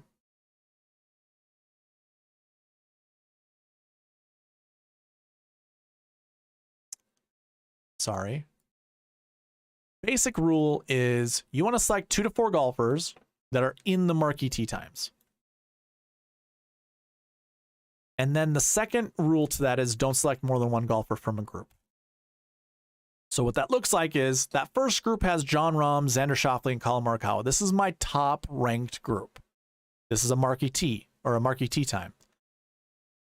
If you like Jon Rahm, do not pair him up with Xander or Colin Morikawa. That's how this rule works. The reason being is you have a very low success rate of finding a GPP winning lineup this way, and you have an even lower success rate of finding an optimal lineup this way. And again, I've been tracking this over 2 years, so it's just analysis that I've been doing of reviewing every single week, seeing how this works out. And also just to provide more information to that, I forgot to go over the marquee tee times during the Honda Classic. if I did this with the Honda Classic, you can see it's already sorted by my marquee tee times. And if I were to do this every 3, what you're going to see is you're not going to find 2 golfers in a group together in either the Sweet Spot Optimal, the Optimal, or the GPP winning lineup.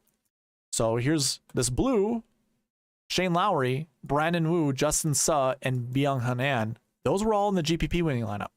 They're not grouped up together. Sepp Straka is in the optimal lineup, and so is Justin Suh. They're not playing together, and they're not paired up with anyone else. Now, it looks like Sepp Straka and Shane Lowry are playing the same group, but they're not. So when we look at the Sweet Spot Optimal, you've got Sepp Straka, Shane Lowry, and Ben Taylor. So all 3 different types of lineups, your optimal lineup, your GPP winning lineup, and your Sweet Spot Optimal, all had different combinations of these golfers, and they all were not in the same group. Or there weren't golfers in the same group. So that's just proof that when you do look at the marquee tee times, if you're going to go with a John Rahm or a Xander or a Colin Morikawa, don't pair them up together. And in fact, I have this written into the code of the optimizer. This group functionality down here, you can see it's group 1 through 9. Well, guess what? There are 9 groups that I'm looking at. You can see that with the group rank right here. So 9 groups make up the marquee tee times. Those are in here, and you can see the group numbers right here. I am telling the optimizer, you don't want to select more than 1 from each of those groups. But down here, you want to select at least 2 of them, but no more than 4. So that is also in the optimizer, and when I go over the Sweet Spot Optimals, that's also being included. So all of it all goes hand in hand. So this whole journey is about how well the Sweet Spot process does every single week. Obviously, we took down a GPP last week. I mean, I didn't personally do it. The Sweet Spot Optimal lineup did.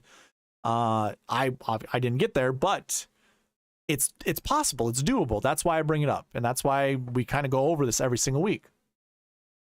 So that's the last piece, is to go over the marquee tee times, because that's what's going to go into building lineups. So we covered everything. We are an hour and 47 minutes into this. Yeah, it seems about right. I knew we were probably going to have like an hour's worth of building lineups. So with that being said, give me your 2 favorite golfers you want me to build lineups around. If you want me to use the optimizer to build you some lineups, give me 2 golfers that you want to build lineups around, and I will do just that.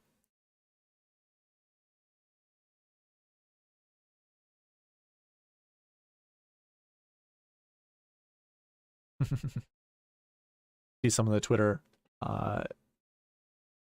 participation. That's funny. I like the one that Josh did. Go watch that.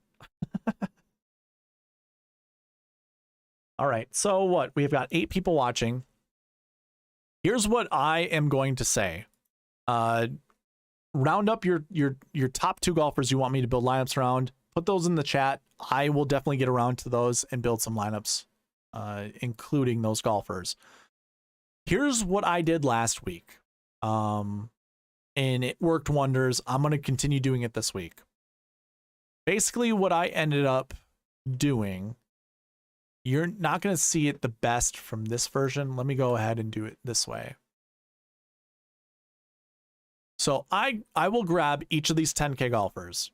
And what I'm going to do is I'm going to do one John Rahm lineup. I'm just going to color this in. And then I'm also going to pair him up with Max Homa. I'm going to do that 5 times. I'm going to create 5 lineups with Rahm and Max Homa. So what that looks like on the optimizer is I'm going to lock in Rahm, and I'm going to find Max Homa, and I'm going to also lock him in. Now, thankfully, they're not in the same group. If they were, I wouldn't do this. So like Morikawa, who's in the 9K range, to go with Rahm, I won't do that there. Basically, I'm going to create 5 lineups. So I'll hit Run Optimizer. It's going to create 5 lineups for me, and I'm going to save 5 lineups that I like. I'm going to eyeball test this. So what I'm seeing right now is Rahm, Homa, Sam Burns, Fleetwood, Ben Griffin, and Ben Taylor. Guess what? I like that lineup. So I'm going to save that. Now what happens is this takes into account exposure. So I have this max ownership. This is This is the maximum that I'm going to own any of these golfers in this or any of my contests. So because I've locked in Homa and Jon Rahm, that's going to supersede the max ownership exposures, and they're just going to continue to be selected. But now I'm probably not going to see Sam Burns for another couple lineups. Same goes with Tommy Fleetwood and with Ben Griffin. So if I didn't like this lineup, I would then just hit Run Optimizer again. You know, I wouldn't save it. I just go hit Run Optimizer again. But I'm going to Run Optimizer once more. I'm going to do this again up to 5 times for each 10K and 9K combination I can do. So look at that. We talked about Taylor Pendrith earlier. Yeah, I like this lineup. Now let's say I don't like Brian Harman, but I do like Pendrith. This little section over here, you're going to see nose just dancing around over here. You're mostly going to see in this bottom section. Basically what this is doing is it's going down into the, you know, player selection portion and hitting a no with a lock. So I'm going to remove that. I'm just going to hit the DEL, delete button, not the backspace, the DEL button, in case you're interested in using the optimizer. And instead, I'm going to go find Brian Harman at 1019 because this is sorted by metric. And I'm going to remove him from my lineup. I don't want to see Brian Harman in my lineup, not with Pendrith.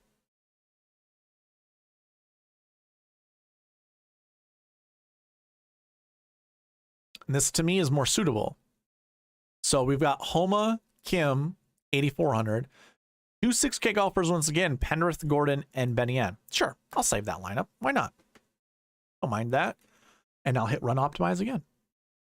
Now there's a possibility that this optimizer might break. And if that's the case, that's where I stop building, you know, Jon Rahm and Max Homa lineups.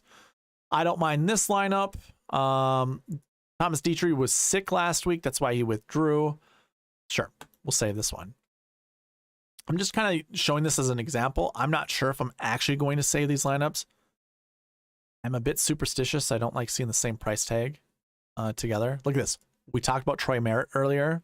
He shows up as my 4th most optimal lineup, starting with Jon Rahm and Max Homa. Really, it's my 5th most optimal. Sure, I don't mind a lineup like this. So I'll Run Optimize one more time.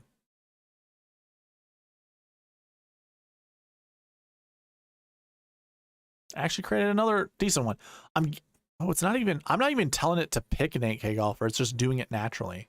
Okay, cool. So we'll save that one. And then what I like to do is I'll grab the 5 lineups that were created because this gets saved to my lineups page.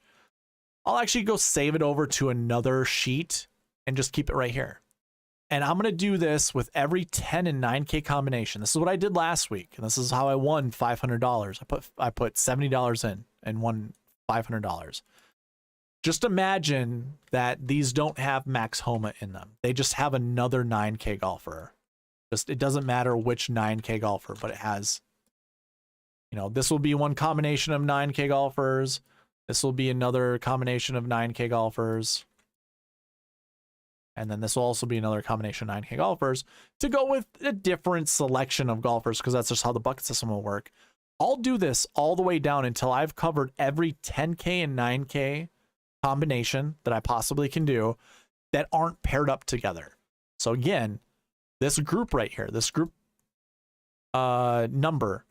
So Jon Rahm is in group 1. So too is Xander Schauffele. I'll never pair those guys up together when I'm building lineups. Same will go with Colin Morikawa. I'm not going to pair those guys up together because it doesn't follow the sweet spot process. And that's how I'm going to build lineups. And that's how I'm going to show you every single week how well the sweet spot process does versus the optimal lineup versus the GPP winning lineup.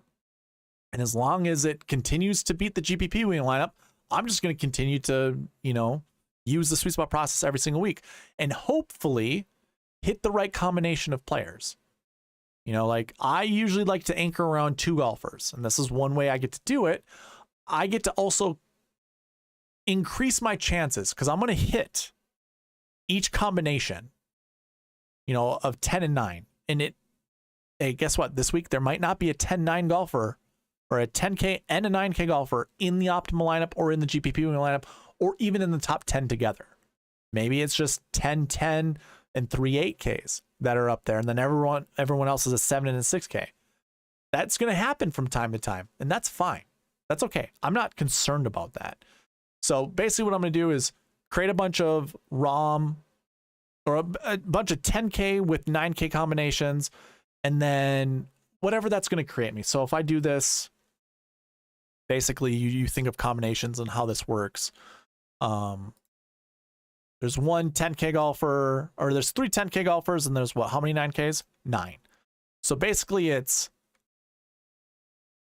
depending on how many lineups you create. So there will be 9 John Rahm lineups with different 9K golfers because there are 9 9K golfers. You can multiply that by 5. You get 45 different combinations of John Rahm with these 9K golfers. You do the same thing with Scheffler. You can do the same thing with McIlroy. That equals up to be 135 different lineups if you were to do 5 lineups going 10K, 9K. The last couple weeks, I've been building somewhere between 135 to 140 lineups. So that would cover all of those. I don't know if I feel comfortable doing that. So I might actually lessen that to 4 lineups per 10 and 9K combination. So what would that be? 108? I'd be building 108 different lineups, going with basically 4 John Rahm Max Homas, 4 John Rahm JTs to go along with all the 9K golfers. I know this is nerdy math stuff, so if those that are following along with me that understand what I'm saying, good. If not, I apologize. But basically, I'm going to combine every 10K golfer with each 9K golfer as long as they're not in the same group together, and build up 4 lineups with each of those combinations. And then basically from there, I eyeball it. I eyeball it to see which are my favorite lineups. So I don't know if Chad's still here. It's probably way too much information for Chad. And he's also busy being a dad. But that's how I got the Nagels lineup last week. I handpicked that one and put it into the Bagels lineup, or into the contest. It started with a 9K golfer, does not start with a 10K golfer.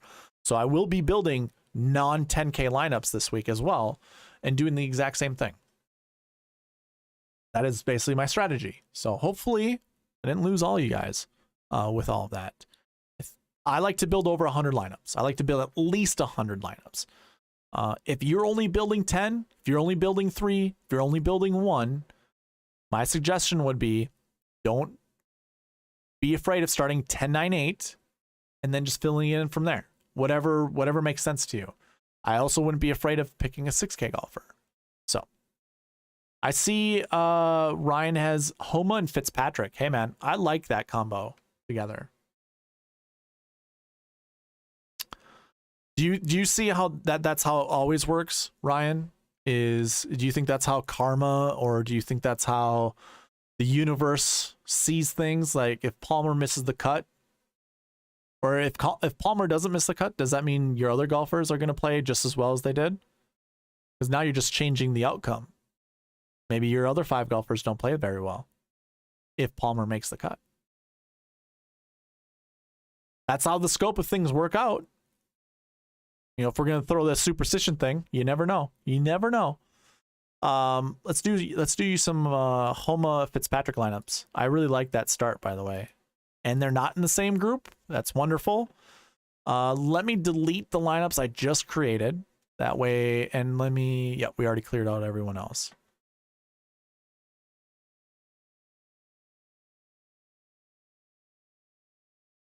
Ryan, I also didn't see if had you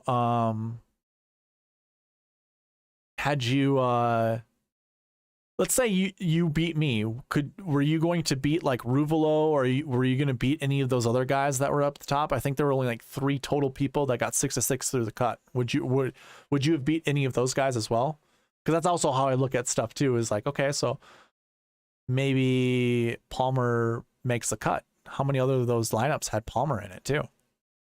I don't know. I wasn't paying attention. I was just doing my best voodoo magic towards the leaderboard that I could to take down that Nagels lineup. It was really my only. I had 2 other lineups that were better than that, but one was in that 50 cent GPP, and I think it got me $1.50. Like it was like in 200th or 300th place. Like it wasn't doing super great, but I can't remember the other one. The other one might have been in the dime time or something like that.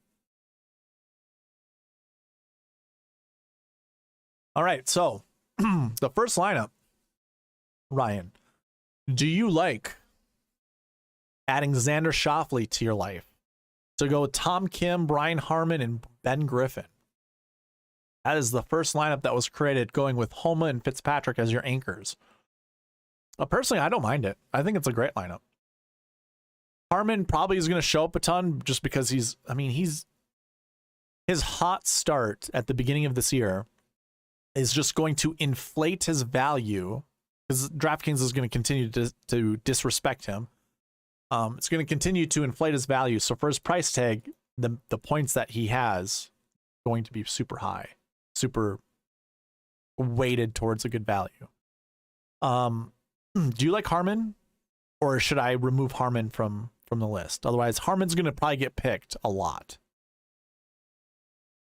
I like Ben Griffin. I actually do like. He kind of was disappointing. He was in my Nagels lineup. He eagled hole 18. Hold on. He wasn't disappointing. He was my savior. He eagled hole 18 to put my lineup ahead of second place by quite a bit, or by enough to help me take it down.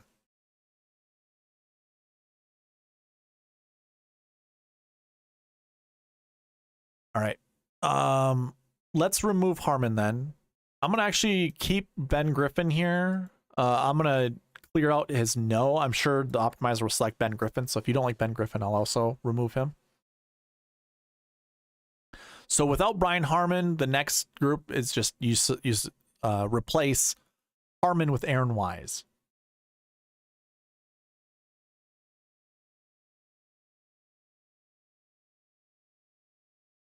Jim, are you going to check on the marquee tee times? You can just rewind. That's the lovely thing I like about YouTube. Unlike the other streaming services, is you can actually scroll over on the progress bar and go back to the marquee tee times. We just talked about it maybe 10 minutes ago. You like Griffin? Cool. I like this lineup that's on the screen right now. Xander Schauffele, Homa, Tom Kim, Fitzpatrick, Ben Griffin, and Aaron Wise. I really like that lineup.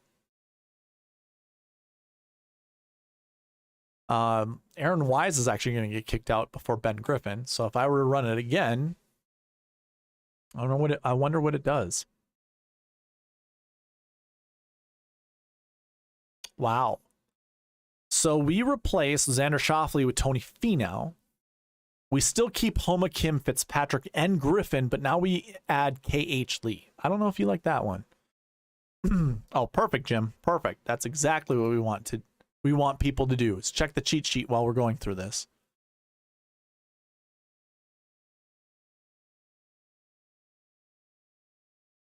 I really like this lineup, Ryan. We've got Finau, Homa, Fitzpatrick, Kirk, Fleetwood, and Ben Griffin. Ben Griffin's going to get kicked out of this lineup, or the next few lineups. See what the next optimal one starting that way is. Finau, Homa, Cameron Young, Matt Fitzpatrick, Ben Taylor, and Byung-Hun An. Not terrible. I could rock with that lineup. That's a great lineup. You're seeing, just starting with Homa and Fitzpatrick, we're not getting any 10K golfers in our lineups. And I think that's probably because, I mean, if you look at the metric, so these are the rankings, look how close everyone is. I shouldn't say how close everyone is. It's clearly Rahm, 30 points less is Scotty, 30 points less is Rory, and then it really balances out. So it goes Rory at 1143 to Xander at 1132, Finau 1131, Homa 1119, Cantlay 1117. Yeah, and then it kind of drops down, like, so Sam Burns is, he's not even a full 100 points behind Rory. This is all pretty close together, but like Rahm and Scheffler so far, so much further ahead.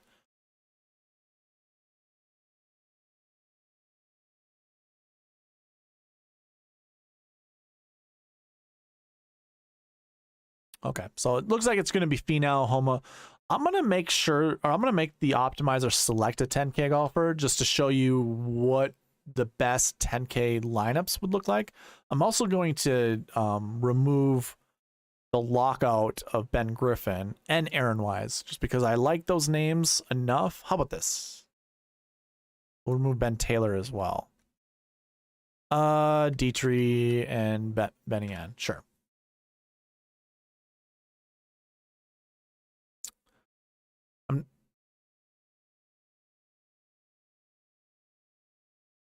Okay. Well, could I interest you? I don't know if I like that one. I don't mind Will Gordon here, and I don't mind Ben Taylor. But this, okay, this is a super boom and bust lineup. Rahm, Homa, Fitzpatrick, Taylor, Gordon, Benny Ann.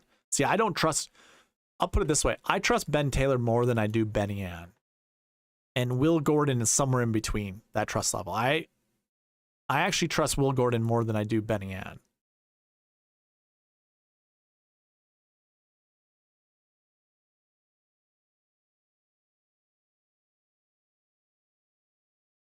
So here's a good GPP lineup.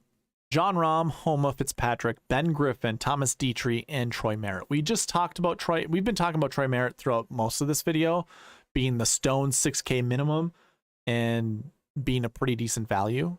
I wouldn't mind that. Interesting. Yeah, Ben Taylor's just going to be a staple just because of how good of a value he is. So Sepp Straka gets put in this one. I'm actually going to remove Ben Taylor. He's just going to continue to show up, and we're not going to see a lot of diversity when we build lineups this way.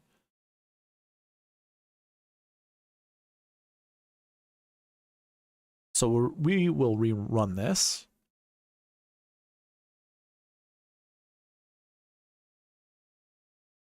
Rahm, Homa, Fitzpatrick, Griffin, Dietrich, and Glover. Wow, that's really interesting. Lucas Glover? Okay, I can work with that.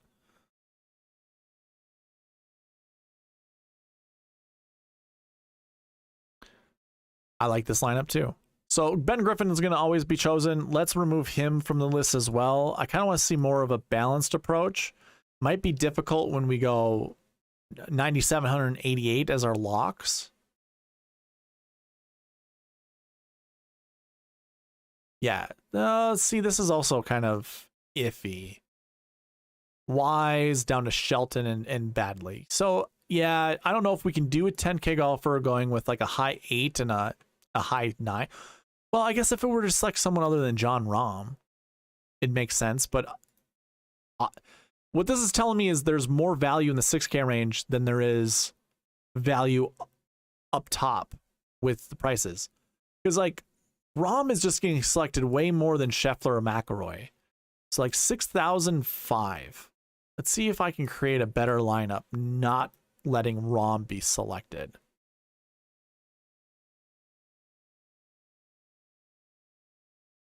No, we break it. Break the optimizer. So it's like it's Rahm. Rahm must be in a few buckets. Well, he's in the same buckets as Scheffler. Rory's just in one different bucket, the recent form bucket. So I don't understand.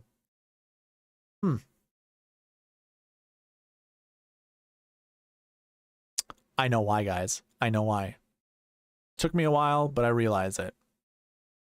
I get it, Ryan.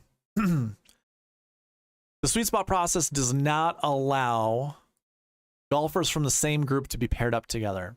Fitzpatrick is in group 3. Scotty's is in group 3. Homa's in group 2. Rory's in group 2.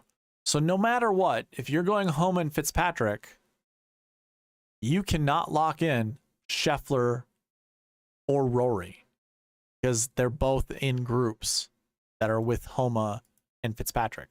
Now I can open that up. I have no problem doing that. So we can go 2 here and 2 here and obviously build a lineup now. But just so you know, this is violating the SweetSpot process.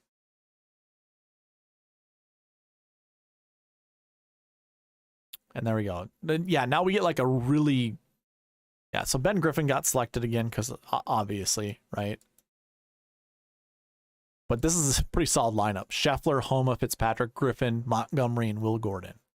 So, by the way, every once in a while, the marquee tee times breaks. You know, the rules that we have implemented with the marquee tee times. And you will have 2 golfers from the same group in the optimal lineup or in the GPP winning lineup. So it's doable. Jim is only doing a 3 max this week.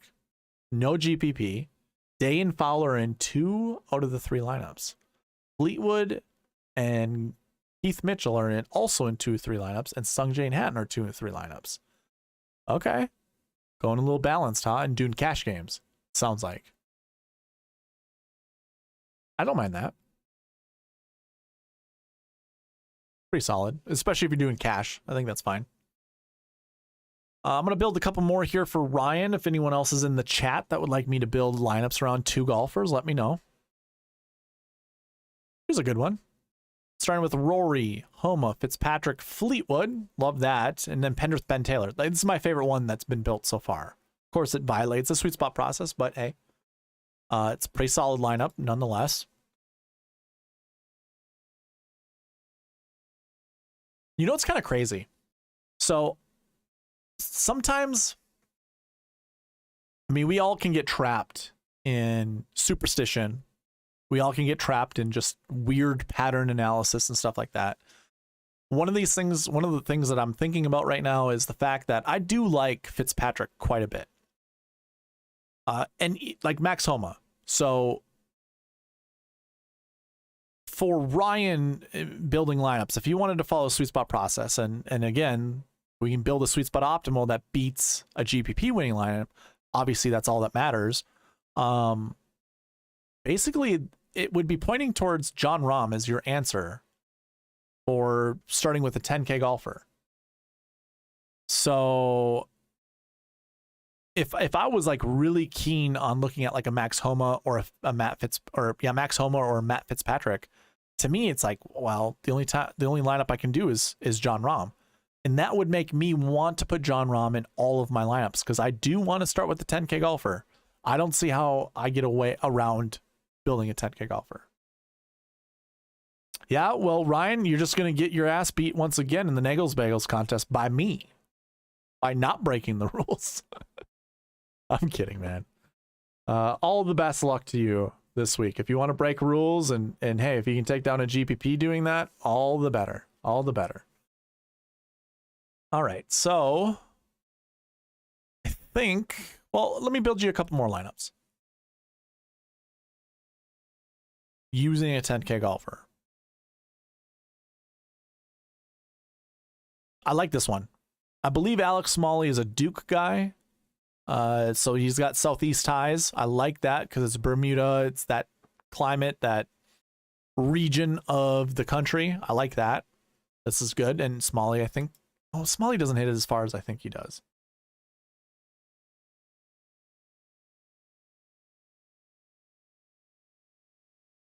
I like this lineup a lot. This is my favorite one so far, Ryan. McIlroy, Homa, Fitzpatrick, Harman, Pendrith, and S.H. Kim. I really like S.H. Kim. Jim, I wish you all the best luck. Going 100% in on Cantlay. 100% is...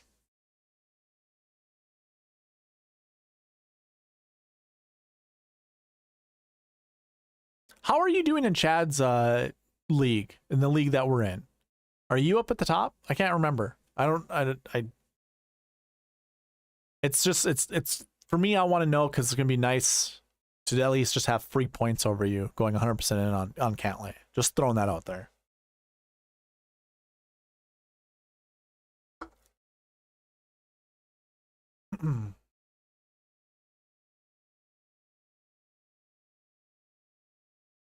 All right. How about 2 more? I bet Pendrith and Harman just can constantly get picked. So I'll remove Harman if he gets selected one more time. Yeah, okay. Davis Thompson, by the way, Georgia boy.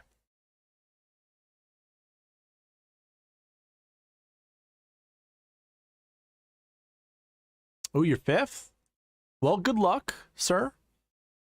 You usually always have slow starts when it comes to this league thing. You usually come on strong somewhere in the middle and then try to figure it out towards the end. I like this lineup. Davis Riley, Alabama boy. Good on... I like this lineup a lot. This has a lot of potential, Ryan. McIlroy, Homa, Fitzpatrick, Pendrith, Taylor Montgomery, and Davis Riley. I like that a lot. All right. We're going to not break rules. Build some more lineups. Well, that's good, Jim. I think Rory is a solid selection. Let's see here. If I went Rory, I'm going to look at my dummy lineups. I don't think I can actually... I have Rory... Oh, I think I can, actually. Rory, J-Day, and Hatton. Oh, we can't do Rory Hatton together, so my dummy lineup's already broken. Can't do that. Bummer. Bummer, bruh. How about a Rory Fitzpatrick lineup?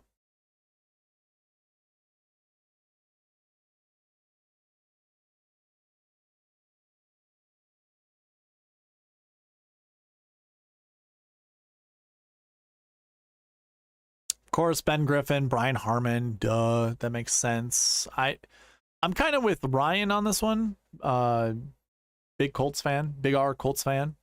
I'm not, don't care for Harmon. It's not even in a good course history bucket, which, go figure, right? This isn't a course that really suits him.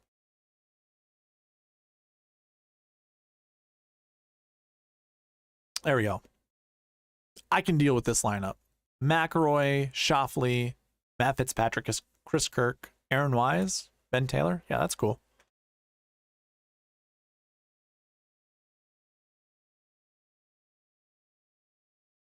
Substitute out Chris Kirk or Ben Taylor and add in Hayden Buckley. I don't mind that either. I think Buckley is a good choice.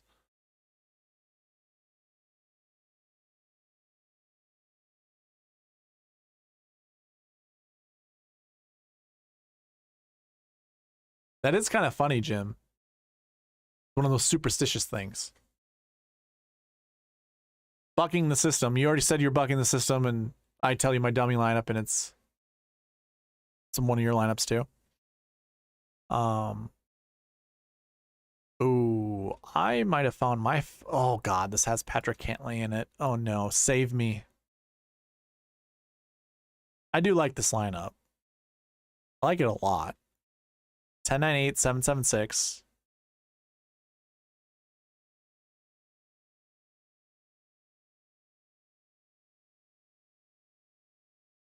I don't want to play Cantlay, but I like that lineup a lot. I'm going to save this over to the side.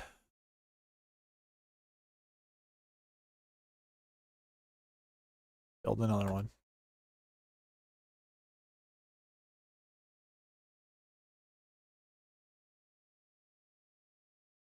That's sweet.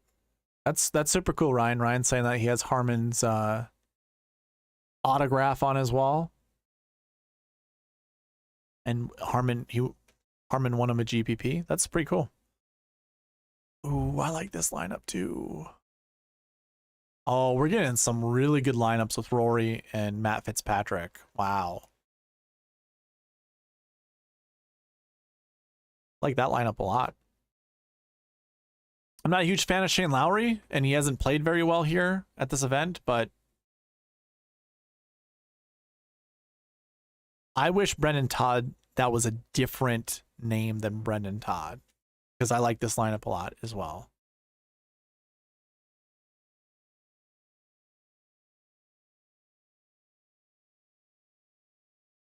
Taylor Montgomery actually just popped for one of Ryan's lineups. I think he's a great play for his value. I think it works out really well. Here we go. Here's a good lineup. I like this one. A lot of Aaron Wise that's showing, and that's fine. Like, he passes my eyeball test. He's in my dummy lineup. I think it's a decent place for him. Ooh, Xander and Alex Small. Yeah, I'll do this one as well. Just saving all of these lineups. Now, what I'm probably going to do is maybe put them in. I'm not going to use all of them. I'll probably pick and choose which ones I actually like, and then put them in maybe some winner take alls. So what I don't want to see, Aaron Wise, as much as I like him, I think he's too volatile for me to anchor around him. So let's change it up. Make the optimizer select someone else. Yeah, KH Lee doesn't do it for me either.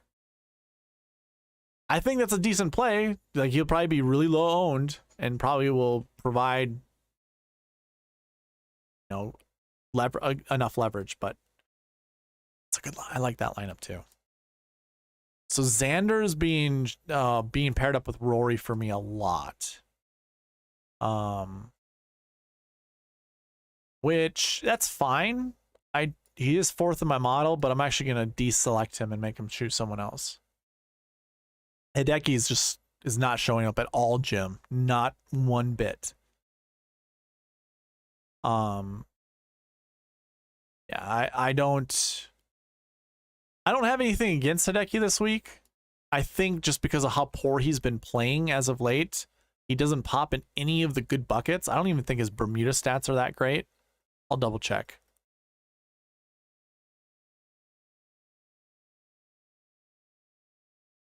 I like that lineup. Adam Scott with Chris Kirk, sure.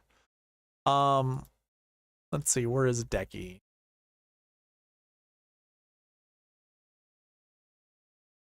So Matsuyama, his strokes gain data has been terrible over the last year.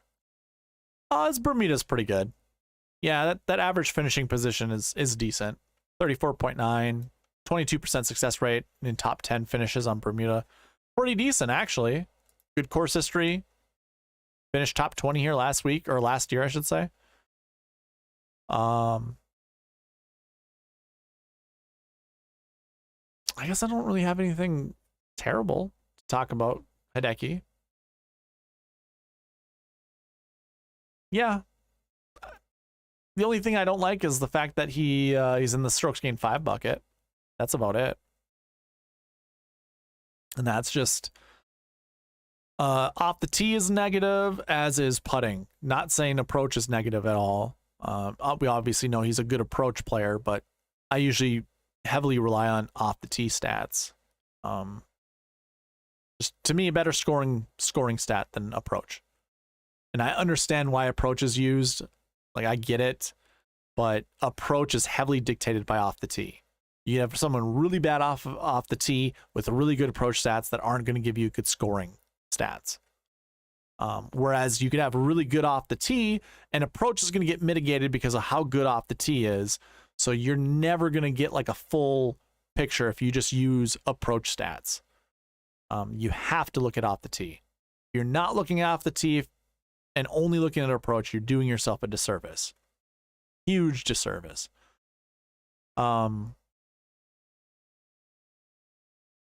So anyways, yeah, I guess that's why I don't really like Hideki this week.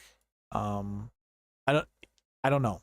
I think he's just too erratic off the tee, and if he's going to be in the rough a lot here, as good as his game is, I probably don't trust it that much. I really like this lineup. I don't like Finau this week, if I'm being honest. There's just something about his game that's untrustworthy, or yeah, well, I just don't trust it. So let's remove that.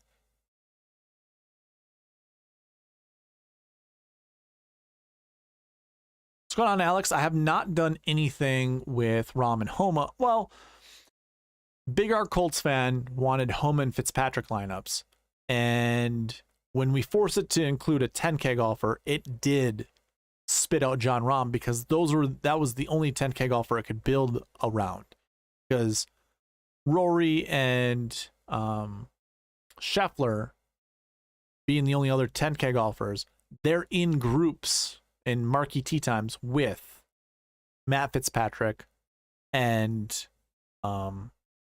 Max Homa. So I could certainly build some ROM Homa lineups.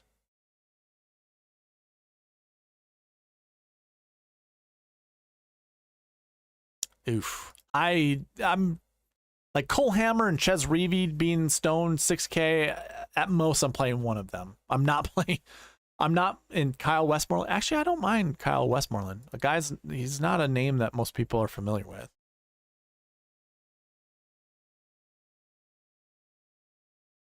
Okay. Yeah, I don't care for this at all. It's like Cantley is the only one that can be selected if I go with Rory because he's in group 2, so I can't do Max. Could go Victor. I don't know why it's not. Or even Zalatoris. How about this? Do like Zalatoris.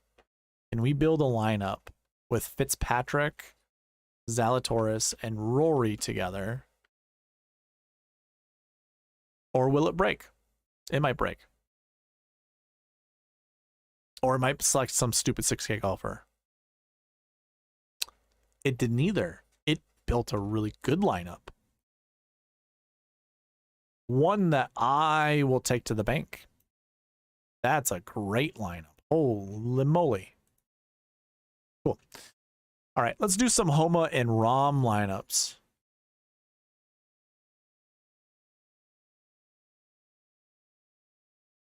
Jon Rahm.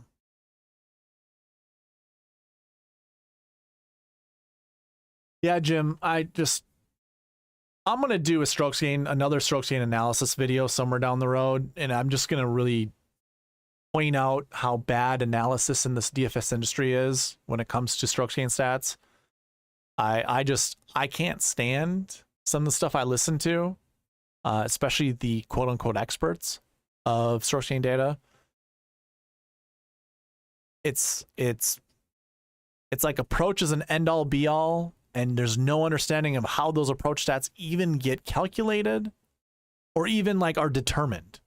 So it's like, oh, JT would be a good choice at this golf course. Why is that? Oh, his approach game is really good, and he's really good with his wedges, like, you know, these off-speed wedge shots. Yeah, that last piece is really that's true. That's an eyeball thing. That's not like a by the stat thing. But do you realize how bad he is off the tee most of the time? It's like that's why his approach stats are good. It's because his off the tee is just bad. It's horrendous. Spieth is a really bad value, Jim. And he probably won't be selected in the optimizer because of how bad he is in the model. I could obviously force him into some lineups for you if you wanted me to. But yeah, he's $8,600, right? Where is he on this list?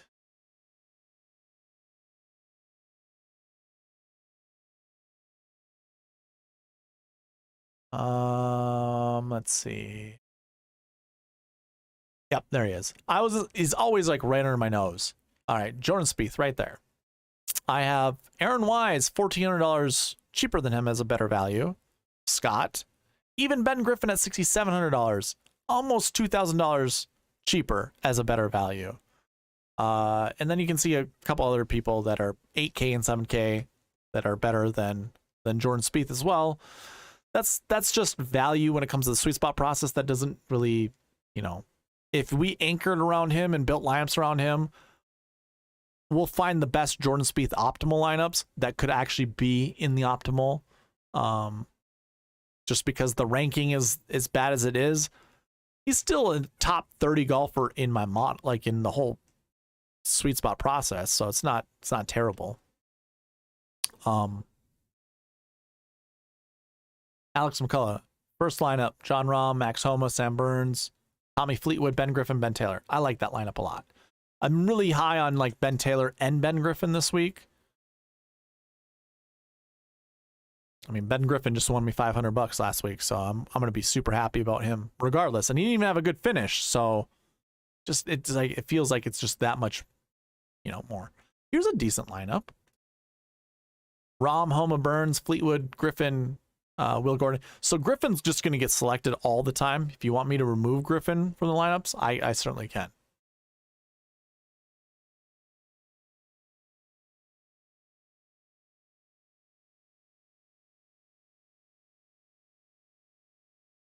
Because here he is again. But hey, Aaron Wise is there. Don't care for Ben Griffin. Fleetwood shows up. Dude, the eyeball test already had me on Fleetwood, but like the sweet spot process likes Fleetwood. He's in all the buckets that we want him to be in. He's also in the marquee tee times that we want him to be in. Not terrible. He's in the 9th group. So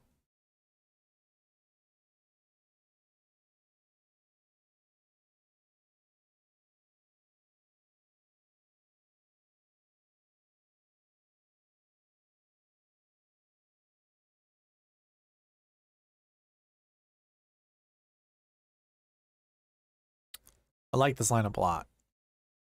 Rahm, Homa, Kirk, Tommy Fleetwood, Ben Griffin, Taylor Pendrith. I'm gonna save this one down below. Is there anyone you want me to remove, Alex? I'm indifferent. Just letting the optimizer do its thing. I'll see if I can find a third option I like quickly. Okay.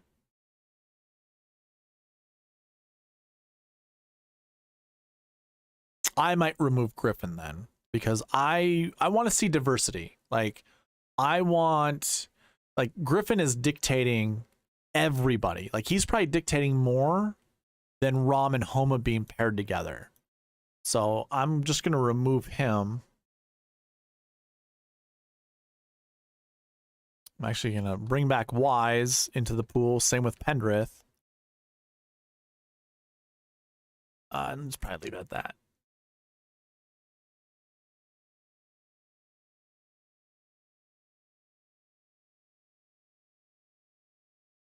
I don't care for Brennan Todd, honestly. Hey, by the way, those that have the optimizer, I forgot to mention this. If you, there's a hotkey that will run the optimizer. If you hold down Control and then R, you don't have to click. So this is my mouse hand. I'll show you that I'm not even hitting the mouse. Control R to pop me up in a new lineup. Spinning, but there you go. Control R.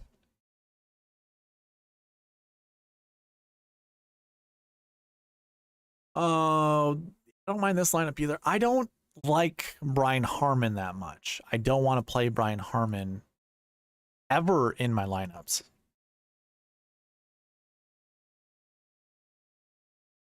I want to bring back Smalley just in case we can find a better lineup with him.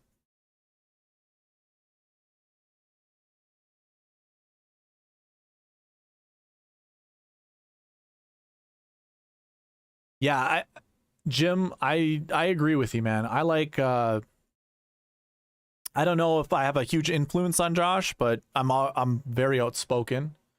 So whenever I'm on a pod with him, I'll say my piece, and you know, he's usually not as outspoken as me, although he loves to, like, you know, he likes to start shit a lot of the times. But I just feel like we have this understanding. He obviously speed trains for golf, so he knows distance already is one of the main components, but I mean, honestly, it doesn't take long for you to realize, if you go all the way to the root of how strokes gain stats are calculated, it always starts off the tee. Always. And every shot that follows is determined based off the shot you just previously hit. So if you, like, I built out a strokes gain calculator, and when I did that, that's how I realized how important off the tee stats are, and like how crazy you can get with approach stats by hitting the ball really bad off the tee. Like, just, I bring up JT all the time because he was the example I have in my strokes gain video. It's like, the guy could hit the worst, or first of all, not everyone hits driver off the tee. So like, he could hit a hybrid off the tee and snap hook it into some garbage, and then hit a hero shot to like 4 or 5 feet, which he tends to do like almost once a tournament. And that right there gives him like like a 1.5 strokes gain on approach just for that shot. And it's like, yeah, that was great. That to me isn't a test of like excellence, you know, like something that can be maintained over a long period of time. But don't get me wrong. Okay, first of all, You mix that in with how good he is with his wedges, and it just seems like he's a good approach player no matter what. But it's like, nah, if he was super, well, putting is one of his downfalls, so it's an all-around thing. You still have to make your putts, depending on how close you hit your shots. But why not just hit the ball further and have an easier shot into the green, end up at the same proximity as a Justin Thomas would be from a worse shot behind you, and still have the same percentage to make birdie as him. I mean, I just think that seems way simpler. All right, that's my soapbox. Let's move on.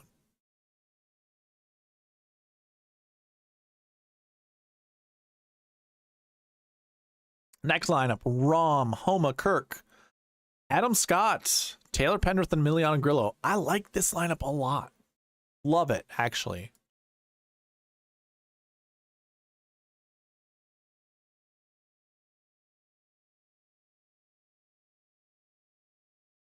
Right.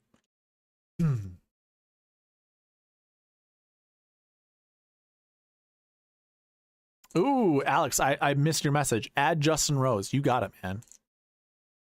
J Rose. Justin Rose slappy. I've never heard that before. I'm sorry. I feel somewhat bad, I think, for that. I have nothing against the Englishman. Jim, I'm really liking Taylor Pendrith at this golf course.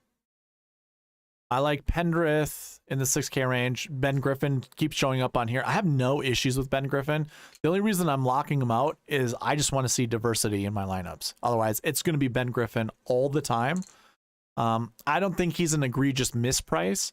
I think the most recent tournaments that may have been a little easier that he's played well at are kind of inflating his value. So I wouldn't really, when it comes to value, he would be he's my 24th ranked player. I could bump him down a little bit, but I think that's actually kind of fair for him. I do like Ben Griffin. Now, he is also in a course history 6 bucket, which we were just talking about during the buckets. Not exactly a confident bucket to select from. I think the projection is 0 to 2. So definitely a high risk play. Most of the 6K range is high risk anyways. But yeah, so Griffin is up here. Pendrith, $6,900. I like Pendrith. I'm always going to like Pendrith. I do like Will Gordon. Ben Taylor, I'm indifferent on. He was showing up in the model a bunch. I really like Alex Smalley at this course. Very just kind of old on Brendan Todd. Same with Patrick Rogers. I don't know how he's a California kid that moved to Florida. He lives in Florida. So this might be a good course for him. I'm indifferent to Patrick Rogers. I do like SH Kim. I don't mind Davis Riley. He had a very lackluster Sunday. I think he's pretty good, so I don't mind playing someone like him. Not sure how I feel about Putnam. I usually just stay away from JJ Spawn. I can get him wrong, and that's fine. Davis Thompson, Georgia boy, right? This is just down his alley. I like Kurt Kitty. Okay, so I'm just going to keep telling you I like a bunch of 6K golfers. Jim, I usually like to, I guess, look at the buckets for that. So, I'm going to remove all the filters that I have on here. So basically, like and Cole would be in this bucket here, the last week one. 0 to 2 is what I'm projecting to be inside the top 10. Pretty high success rate and a 90% frequency rate. Normally we see 13. We have 11 this year, and they're not super high with strokes or strength of field points. If it's 0 to 2, Lowry's in that bucket, Kirk is in that bucket, Moronk, Straka, your guys here. Even Ben Taylor that I just was talking about. I like Lee Hodges, by the way. I think Lee Hodges is a good play. I don't think I'm super high on them because they share a bucket with, you know, these 4 golfers that I think are just a little bit better, if not a ton better. Like, I would much rather play Kirk and Lowry over Cole and Suh. But like Suh, yeah, I guess their price tag, that makes lineup building a little easier. I put it this way. I really don't have anything terrible to say about them.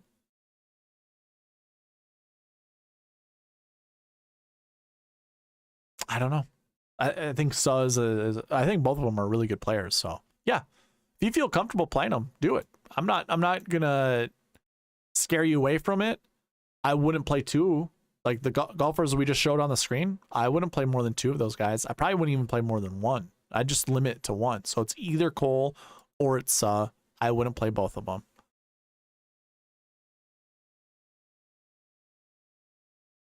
Thoughts on Gary Woodland?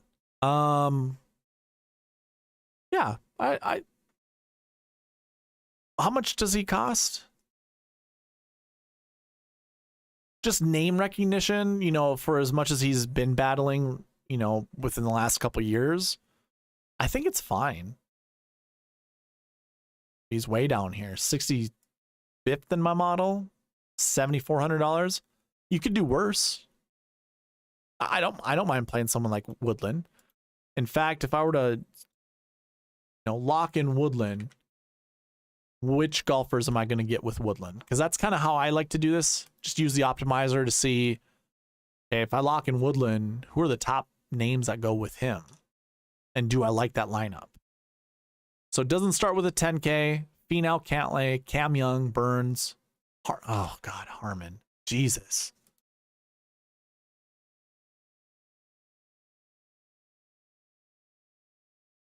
Let's rerun this without Harmon in it. Yeah, so we substitute him out with Ben Griffin, really? I don't know about that. Leaving $700 on the table? Yeah, I don't think we went over past optimal lineups and a lot of money was left on the table every single year for optimal lineups. But not for GPP winning lineups. That left 0 money on the table.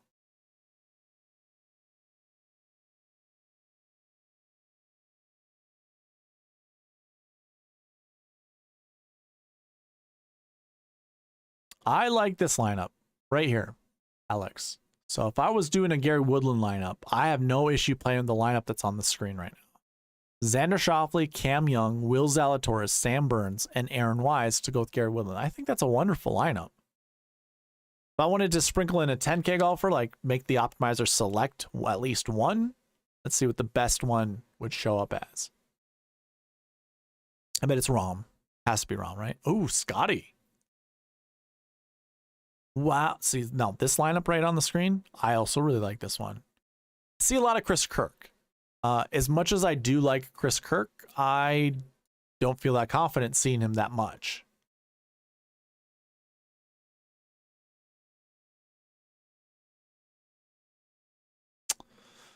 So what we do instead, I mean, we have a 10-9-8, 7-7-6 lineup on the screen. Scheffler, Xander Schauffele, Sam Burns, Woodland, Aaron Wise, Ben Taylor.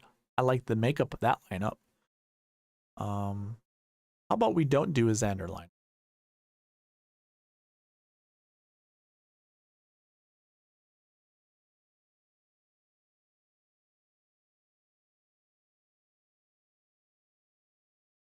I haven't done a Scotty Homa lineup, so I'll try that. And then Jim says Herbert, Bezuidenhout, Fox, Straka, or Benny Ann is as low as I would go. I don't think you go with any of those guys if you're doing a cash lineup. I don't trust a single one of those guys. Like, they are only GPP lineups for me. But we haven't seen Herbert in a while, right? I don't even remember the last time Herbert played. And Bezuidenhout, oh God, you couldn't pay me to. Yeah, you could pay me. There's always a price, but like, If you wanted me to fully trust Bezuidenhout, yeah, there isn't. I couldn't. There's no way. And then Ryan Fox, haven't really seen much from him, especially on the PGA Tour. I would not trust that. Substraka, I guess, is okay. And then Benny N, I would not trust either. Not in cash. No way. No way. So we want to do a Scheffler Homa lineup, I believe.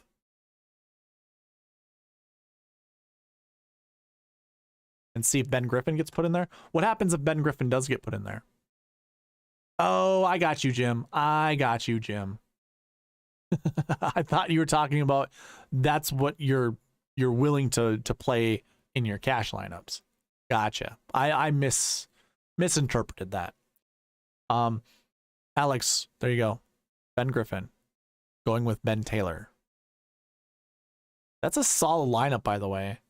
I like that lineup a lot. What's funny is, so during the WM Phoenix Open and during the Genesis Invitational, I built lineups for you guys that I really liked. Put all those lineups in my contests. Those were the worst 2 weeks that I've ever played DraftKings, which is kind of funny. I'm not saying anything bad about chat coming in and doing this. I fall in love with the lineups. Like I have nothing against like some of these lineups. Like the one that's right here, I really like this lineup. I really like it. But I guess if I was to do it a different way, actually, to be honest with you, this lineup probably does show up for me. So I would be saving this lineup because I told you my strategy is going to go and build every 10K and 9K combination lineup I possibly can. And obviously, Scheffler being in group 3, Max Homa being in group 2, they're going to be in a lineup together for me. And I'm going to build like 3 to 4 lineups of Scheffler and Homa. I'm more likely getting to this lineup right here. I like this lineup a lot. And this is going to be this is the first one that shows up. So yeah, I would probably save that one. Sheesh. Shot like Harden coming in late as usual. Just showing up. Yeah, late as fuck. That's right. Fashionably late, as Shot Like Harden likes to do. You want to know what? I'm waiting for one Barry R to show up as well. He's usually late to the parties. Just along with you. He's usually like 5 or 10 minutes after you. I'm probably gonna be shutting the stream down by that time. Scheffler, Homa, Cam Young, Fleetwood, Ben Griffin. Yeah, so I like Will Gordon as well. But Alex, Ben Griffin showing up a ton. Shot Like Harden, you got some combos for me already? Are you already shooting from the hip? You know what you're doing this week?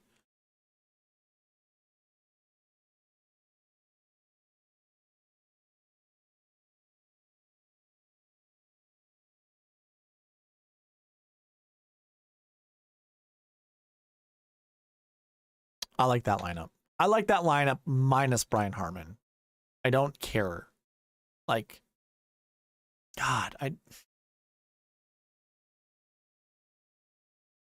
you want to know something interesting? So when Brian Harman is like, I don't know how to figure out the Brian Harman thing.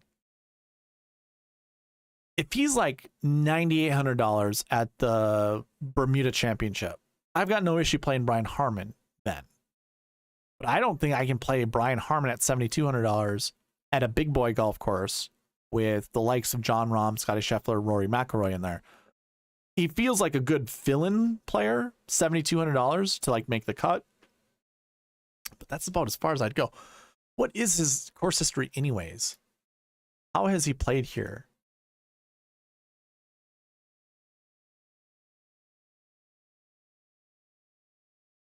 Yeah, not good. Well, I can't say not good. 85th, 85th, 13th, 17th. Okay, so hold on. 85 indicates missed cuts. He's got 5 of those. But he does have 2 top 20s. Not good enough for me. And I wouldn't even say he's even in the prime of his career right now. Like he's more on the twilight of his career. Not saying that he can't finish inside the top 10. I just won't be doing it.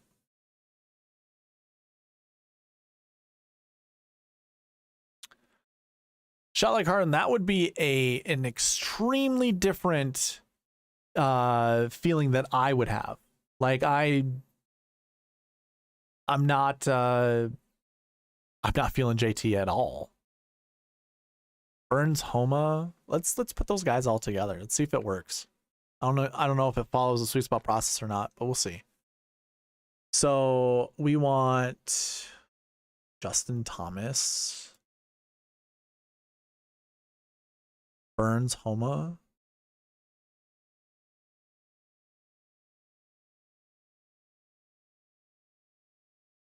and Willie Z.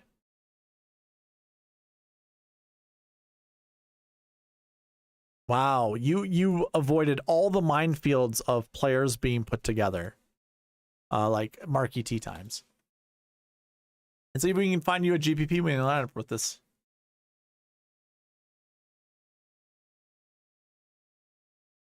Troy Merritt, we've talked about him. I have no issue playing Troy Merritt, but I have an issue playing. Oh, yeah. So I just realized the optimizer is going to make sure we select a 7K guy, which means we got to play a $6,200 and cheaper guy to go with that lineup, which is fine. Like we can go with Troy Merritt. That helps us out tremendously in selecting players.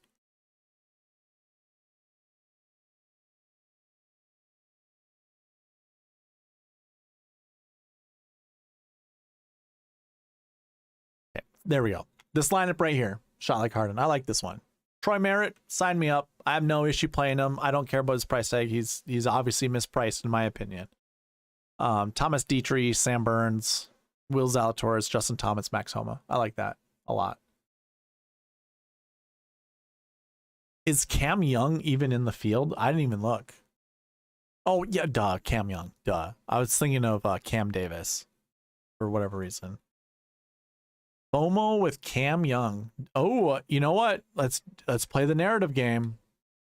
Wake Forest, Demon Deacon, Arnold Palmer, Wake Forest, Demon Deacon. You have some synergies going on.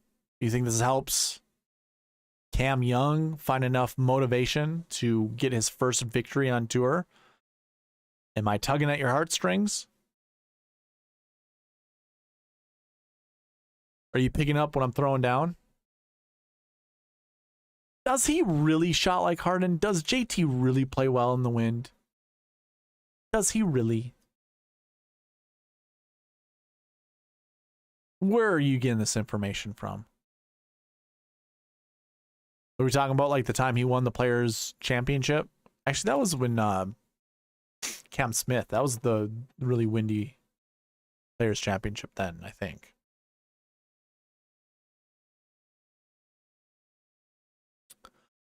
Yeah, go figure. I'm just gonna remove Harmon before we even see his name get pulled in here. That's a good one though. Shoffley, Finau, Cam Young, Tom Kim, Kirk, Ben Griffin. I want to see a 10K golfer though.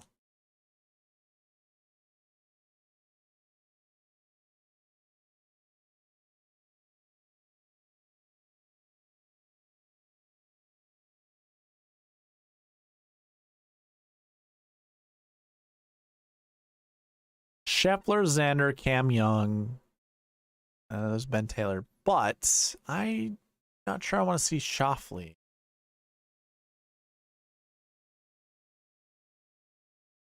Okay. I mean, he is a shot maker, so I've got no issue, I guess, with that. I just don't know if he's a good wind player. I just know he's a good shot maker, and usually shot makers are pretty darn good in the wind. So I guess, I mean, it checks out, just thinking of it that way.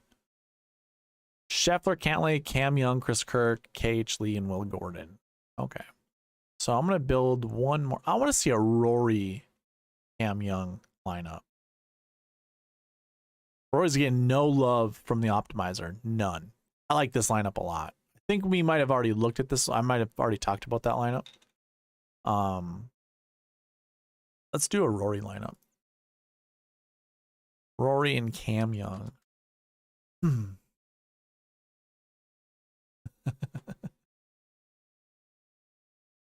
Shot like Harden. Jason Day is in my dummy lineup right now as we speak. My dummy lineup can't actually go through because it doesn't follow the sweet spot process. 2 guys are paired up together. I've got Hatton and McIlroy. So my dummy lineup is Rory McIlroy, Jason Day, Tyrrell Hatton, Justin Rose, Tommy Fleetwood, and Aaron Wise.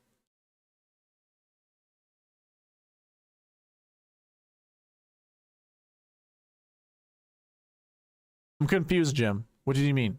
Oh, are you listening like in the background and you heard Cam Young and you just had to peer at it? I'm building lineups for you, man. Cam Young lineups just to make your FOMO really get activated.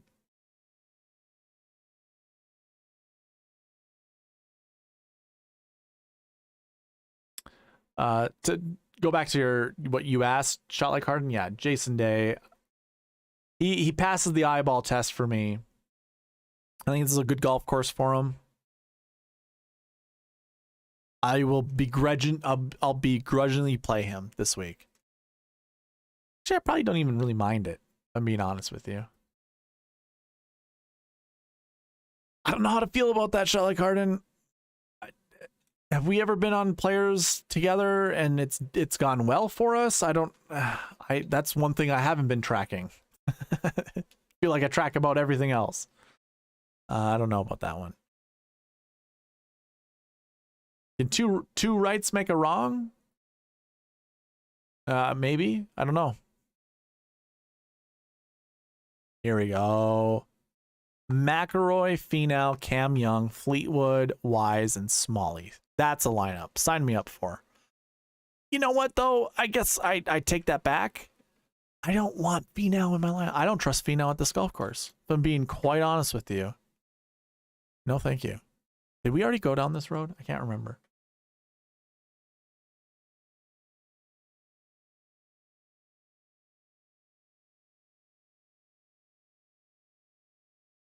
Wow, this changed a ton.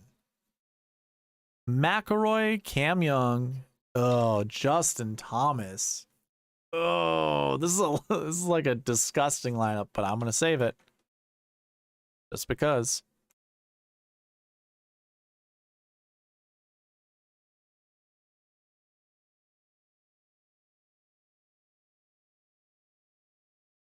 JT's getting picked. Is that?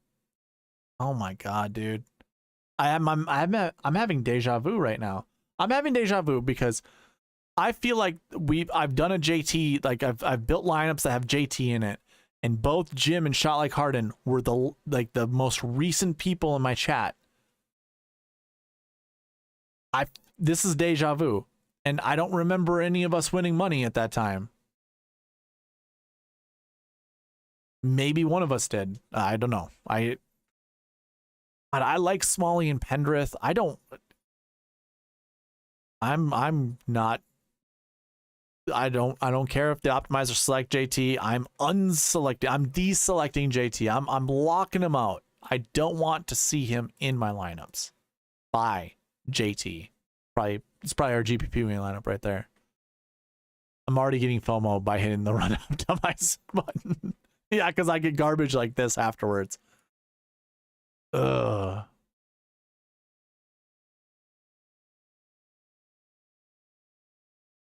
No, God, that's disgusting.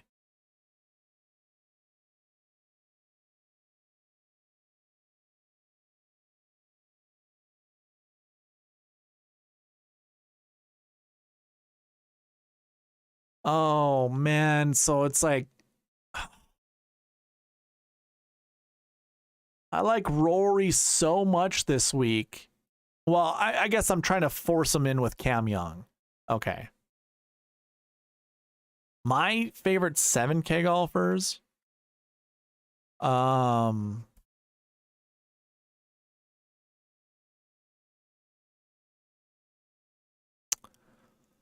I go down the list. Oh, what was Thigala? I didn't like Thigala at the Genesis Invitational because I thought he was too erratic off the tee. But he finished what, top 10? We finished 6th at the Genesis. Is that correct? Yep. There you go. He finished 6th. So you proved me wrong there. I feel the same way about him this week. So obviously probably a good thing.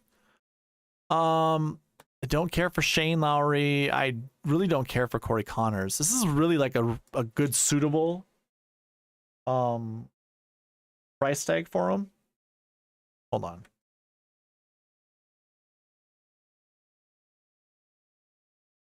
I don't mind Corey Connors. At $7,800, I think that's a good price tag. I don't care for Billy. I don't mind going back to Chris Kirk. I actually don't mind Ricky Fowler at this golf course. Rose is fine. Scott's fine. Bradley's fine. Fleetwood, obviously, he's in my dummy lineup, so he passes the eye test for me. Don't really care for Hadwin. Don't really care for Clark. Don't care for Siwoo. I do like Seamus. I do like T-Mont. I don't mind Woodland. Don't care for Herbert. Don't care for Taylor. Don't care for List. Don't care for Hoagie. I'm okay with Minwoo. He's going to be low on my rankings just because he has very little PGA Tour events. I don't remember why Norin withdrew, but at $7,200, I still don't care for him. Like last week when he was 95, he was like almost like an automatic fade for me last week. Aaron Wise, I really do like. And Dietrich, I guess, withdrew because of illness. I don't know if that's also why he was playing so poorly last week, but I think Dietrich's a stud. So I don't mind playing someone like Dietrich. Obviously, you've been hearing my disdain for Brian Harmon. Rates out well in the model. I don't care to play him. Moronk, I don't mind taking a chance on Russell Henley, if I'm being honest. $7,100 seems pretty decent. Benny Ann, I really like. I'm skipping the people I don't care to play, by the way. I probably will play some Harris English. I think you could find worse, and that's going to round it out for me. Like Sepp Straka, maybe. I don't know. Maybe. Like I like Pendrith that much more. Like he's 32nd in my model, and I was just going to say I probably like him more than double Sepp Straka, and obviously his rankings would prove that. And yeah, so that's my 7K rundown. I gave you like 4 or 5 names that I like a lot.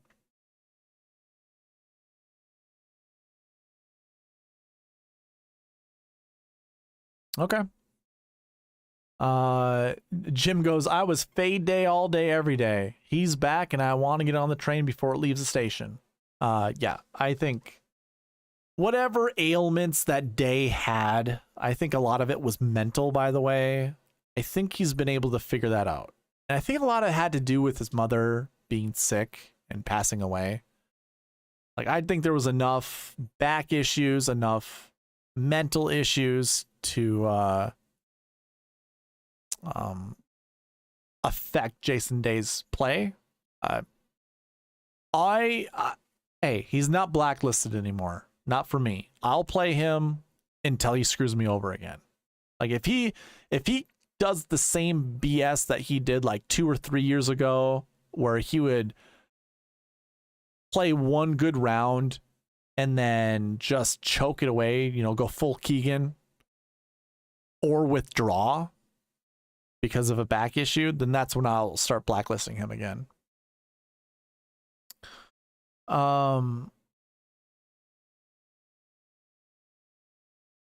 Oh God, a ton of Keegan, shot like Harden. Are you sure? You want to do that?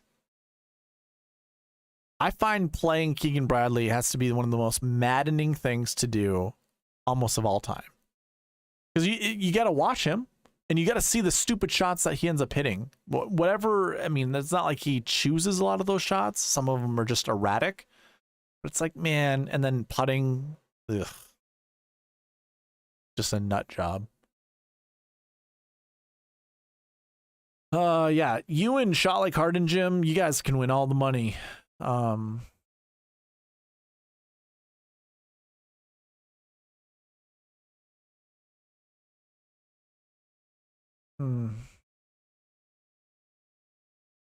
to read some of these that I'm not sure how I feel about, but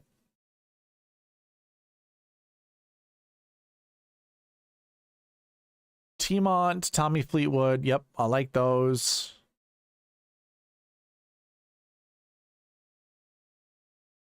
I mean, I like that core, Jim Lemoyne. And he's Irish. Okay, well, hey, each their own. Keegan Bradley. $7,600, sure. Yeah, you help me. Well, all right, $7,600, Keegan Bradley. Right here, not in a marquee tee time. I want a 10K golfer to go with Keegan. If it selects Rory, I'm in with you on Keegan. If it doesn't, then I'm going to be lukewarm. Scotty Scheffler, Xander Schauffele. I'm very lukewarm with that lineup. I don't like that lineup at all. Kind of threw up in my mouth a little bit. That was gross.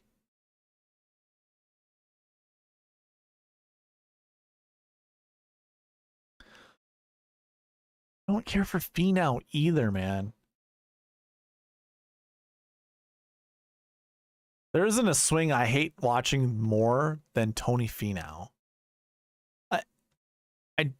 I shouldn't say hate, but it's up there in like the top 10 worst golf swings that I watch. I do not like Tony Finau's golf swing at all. Or course history. Good. I didn't want to have to figure out a reason to play Tony Finau. I figured a reason why not to play Tony Finau. Perfect.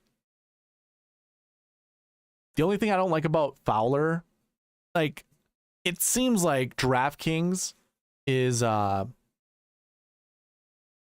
anticipating a Fowler surge, and is pricing him accordingly. I mean, honestly, Fowler in this event should be $7,200, $72 to $7,400, but whatever reason he's $79. Yeah, okay, so there's Burns and Fleetwood for our guy shot like Harden to go with Bradley. I don't care for Scheffler or Cantlay. I mean, I don't mind Scheffler, but I don't. What about Patrick Cantlay? I don't even know his course history.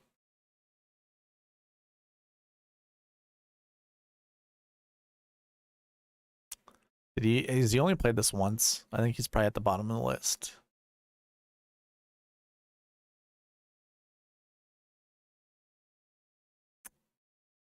Where you at, Cantlay?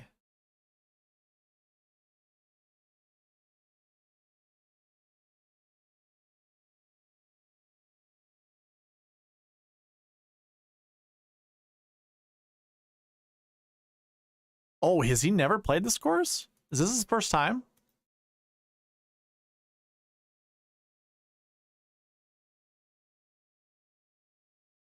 Okay. It's weird about that. It's like that bucket that he's in is actually a high success bucket. Well, high frequency rate of being in the optimal lineup. I don't know how to feel about that. I don't know how to feel about that. I think it's good enough for me to stay away from Cantlay. Like I'm still gonna do the strategy that I discussed earlier. I'm gonna pair up the 10K golfers to go with the 9K golfers, and maybe select somewhere between 3 to 4 of those and put them in my lineups. Oh god, I just don't. Oh, like the buckets are telling us to play at least one 9K golfer, and I don't know which one it would be. I honestly don't know which one I like the most.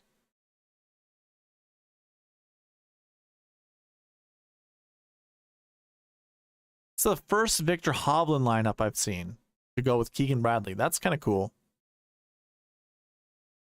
What if we don't select Scheffler? Will we break Optimizer?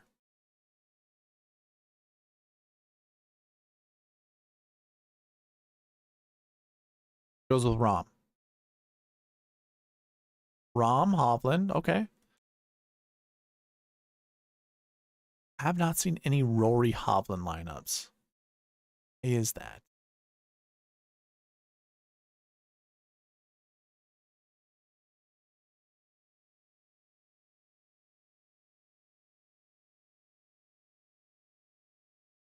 honestly feel like it's Rory or Jon Rahm who's going to win this tournament.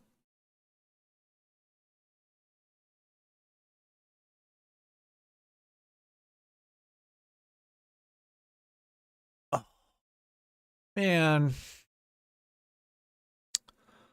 I get the feeling that if I'm going to play a Rory lineup, the only golfer that's going to get paired up with him, actually, put it this way. Rory gets paired up with Finau a lot. He also gets paired up with Xander a lot. If you don't like either of those two guys, it's like it's JT and that's it. There's no other 9K golfer that Rory gets paired up with, which is kind of concerning for me because I'm going. Obviously, we all have our biases, and one of mine is I don't want to play Justin Thomas this week.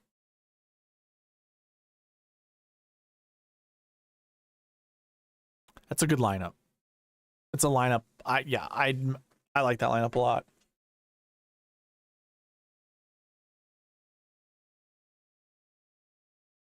You like Scotty, huh? Okay.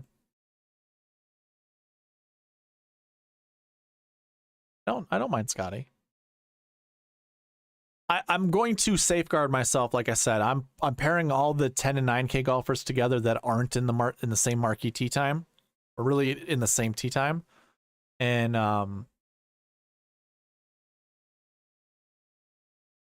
gonna build, like I said, somewhere between probably 3 to 4 lineups each. So 100 of my lineups will be, you know, each combination of 10 and 9K golfers. Then whatever I have left over for lineups built or lineups saved, then I'll mess around and do other variations, you know, non 10K lineups or lineups with no 10K golfer in it. I don't really know if I'm going to pair 2 10K golfers up together. It's doable, but I'm not sure how I feel about that. Jim says I was on Marcel Sim at 42-1 and anchored him in the divot on DK last week. Euro games are crap. Fourth paid $80. He hadn't won in eight years. Could happen this week with Day or Fowler. Yeah, that's definitely true. I've got no issue with that. And that is a great bet, like Charlie Karn just said.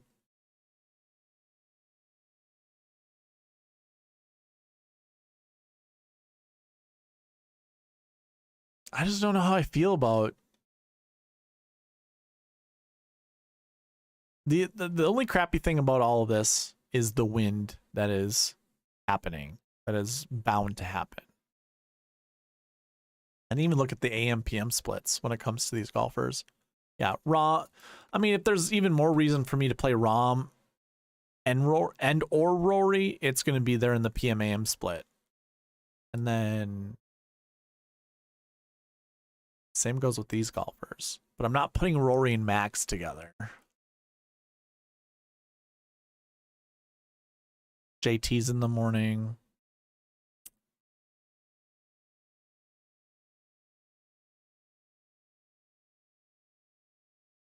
I wonder. I don't mind. See, Morikawa is just a bad value.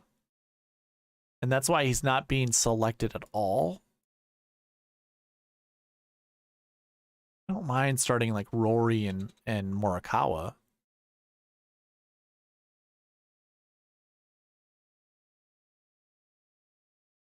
Yeah. Yeah, you can't. That's hard to get me away from a lineup that you see on the screen. Like, to me, that's a super sexy lineup. I didn't even have to choose Day. Day was already selected. I like Ben Griffin this week. I don't mind Aaron Wise. In fact, I probably want to see more Aaron Wise than I do Ben Griffin. Actually, I don't even know if that's even a true thing.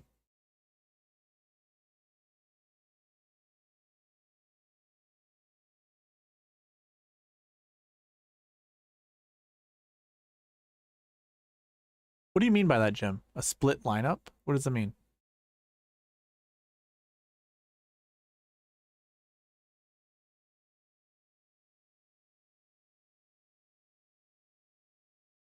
I like this lineup. This is like well, this isn't necessarily a shot like Harden approved lineup, but it does have Morikawa in there, and I do like Shame's power.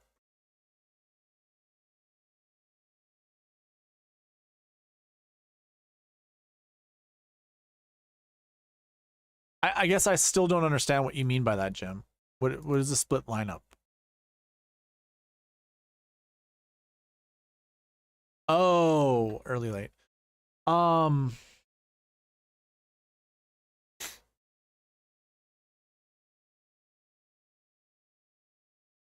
I think if I'm building a lineup, if I'm building a lineup that I absolutely trust this week, it's going to have a majority of the golfers in the lineup in the PM AM split, and not the AM PM split. So not the early late. I'd much rather do the late early than the early late.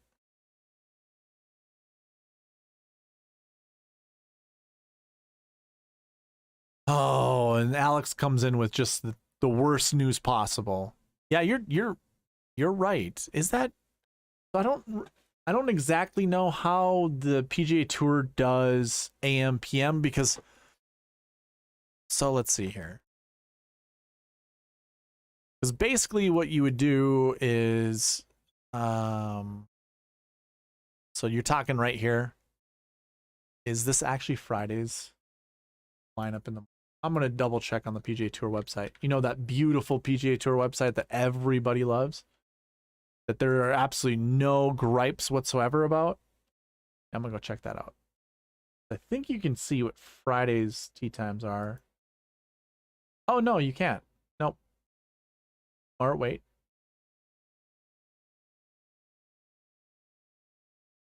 This was able to look at tee times the other day. What the hell?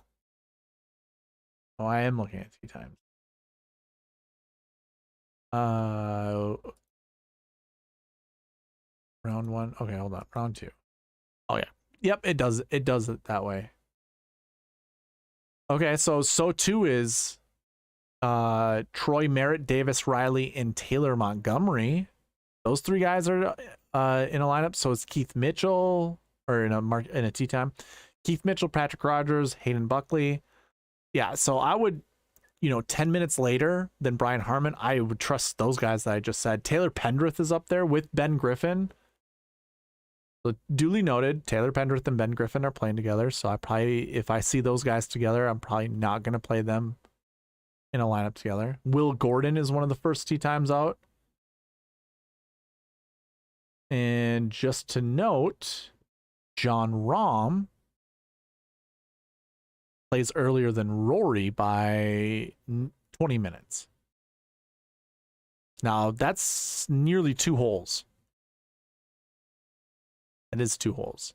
10. Yeah. So they're 2 holes behind, which could be 2 holes more into the wind. So if there was actually more benefit, would be to play Jon Rahm. And I don't see a 9K golfer. Morikawa's in that group with them. Xander's in that group. Finau, Mackenzie, never mind. Don't care for that one. Rose, Cantlay, and Fowler are together, but they're only they're 1 hole ahead of Rory. Again, 1 hole is enough. It's a big deal.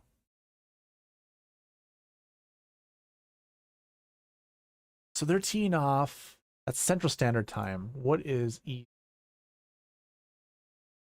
They're teeing off at 7. Most rounds of golf on the PGA Tour last about 4 hours, 4.5 hours. Yeah, they're going to hit heavy wind right at noon. The first tee times in the afternoon that go out are at 11:50 a.m. Let's see. Who's going to hit the wind really hard? Scheffler at 12:28. They just go right into the fan. Scheffler, Fitzpatrick, Justin Thomas. And of course, wind can change. I'm probably not going to really dive into weather splits until tomorrow night. If we see a huge advantage, well, first of all, I'm still going to do every 10 and 9K combination. So 100 lineups of mine are going to be reserved that way. Or again, if you're confused by that, basically, I won't do it this way. I'll do it this way. I'm going to be going down the list. I'm going to anchor around Jon Rahm, and then I'm pairing him up with every 9K golfer that isn't in the same marquee tee time as him. So Colin Morikawa and Xander. So Xander won't be in the lineup. Maybe I'll create one just for FOMO. Basically, Jon Rahm will be paired up with Max Homa in 5 lineups of mine, or 4 lineups of mine. Same goes with JT, Will Zalatoris, Finau, Cantlay, and Hovland, just because. Just to cover my bases. Same thing is going to apply with Scotty Scheffler. I'm going to do that same approach with the 9K range.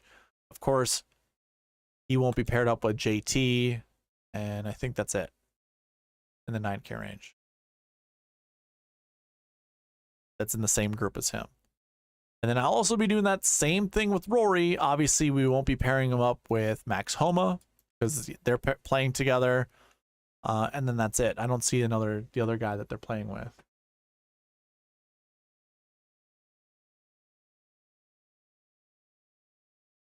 Tyrrell Hatton. Okay. Yeah. Let's see here.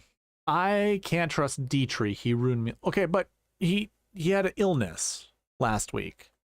Like, I don't know what it could have been.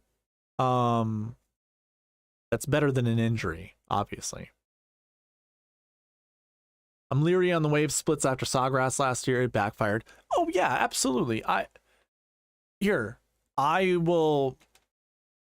give you some solace in weather splits. So if I go to the Players Championship, I remember doing this in the review video of the Players Championship last year. We go to 2022, and you just look at the times.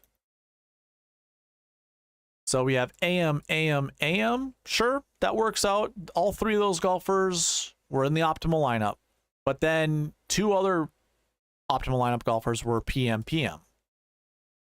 And then 1 other optimal was an AM. So you still had 4 AM to 2 PM. But you still had 3 more PM or 4 more PMs inside the top 10. So if we were to count it out of PM AM waves, say 1, 2, 3, 4, 5, 6 golfers inside the top 10 that were in the AM wave, 3 of them being, top 3.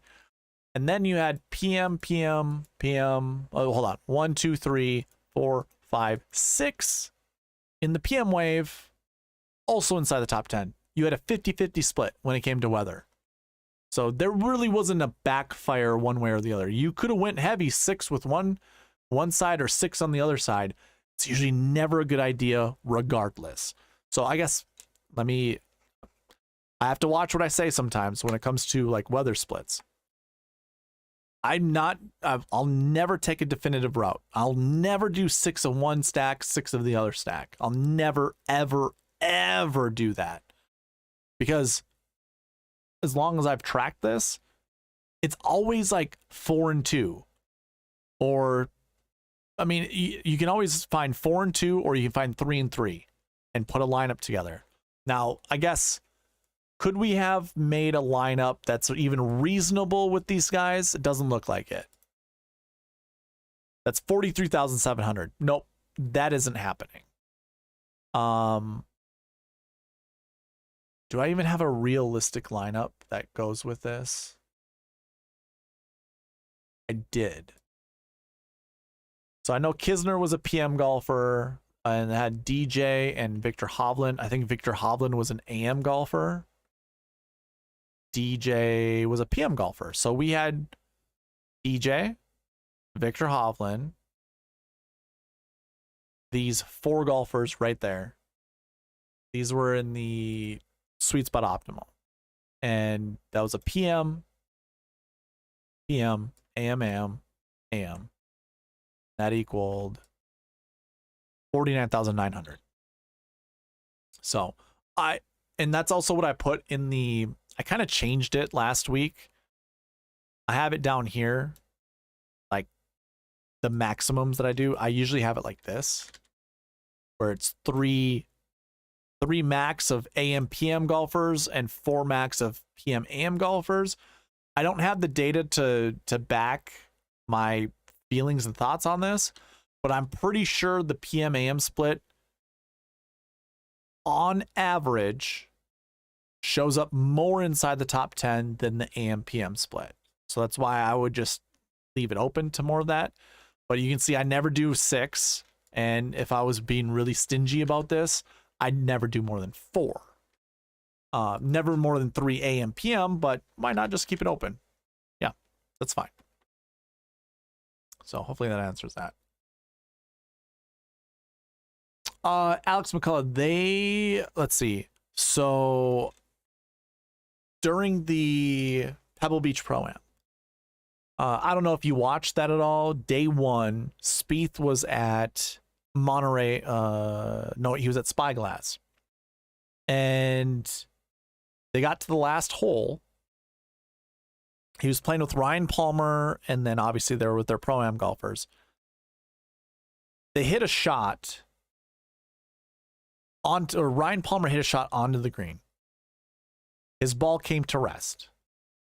Then they go up, and an AM or an AM golfer, a Pro-Am golfer, I can't remember, Jake Owen, I think. He hit a chip shot up to near the pin, and a big gust of wind blew his ball off the green, and it also blew Ryan Palmer's ball to a different part of the green. He had to play that. That was strong enough, Gus, to move a resting golf ball on the green. They didn't suspend play for that. So I don't know where it would be risk. It would be like someone's health would be at risk if the wind was too strong. That's basically where they would call a weather delay.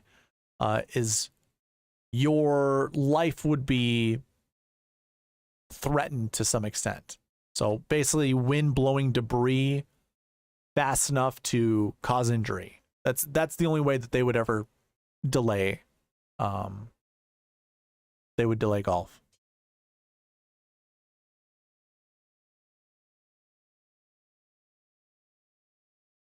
Yeah, Jim. And I remember that with the Players Championship. I remember that was the census or the consensus. A lot of people were saying do PM AM. Yep, makes sense. I was one of them. I said the same thing, and then obviously the wind did change. But I do remember that review later that week or the next week, talking about how, yeah, okay, so we were wrong on that, but not really. You know, like, you still could have created a lineup that had more PM than AM golfers that still would have made you money. Because, like, let's be real. Are you playing Anirban Lahiri at $6,100? Probably not. So you could skip him out of your lineup. You probably wanted to do Cam Smith and Paul Casey. Those are, lineups easy to get to. So even if you went with these two guys, so 9,400, 7,400, well, why not add like Kisner and Bradley into your life? You have some more PM golfers, Victor and Dustin Johnson. Okay, we're over the price tag. But even if we went like not Victor, but we kept DJ, what do we have left? I can do $9,400.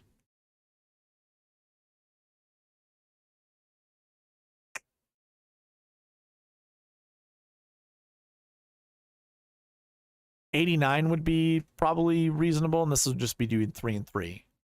So yeah, I guess it doesn't really work out the way that I thought it would be. Well, let's see. Hold on.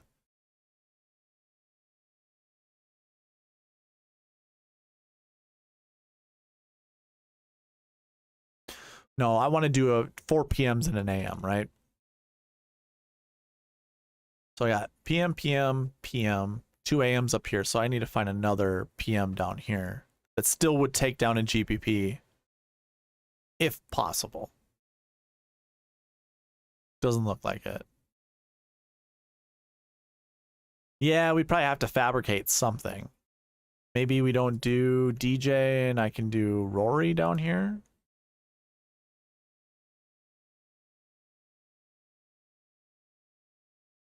So that's 49.6. That's an AM golfer. All right.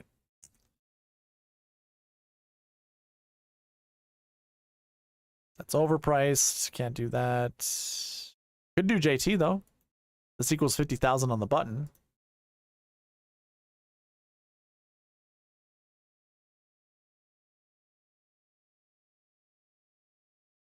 So this in total 564.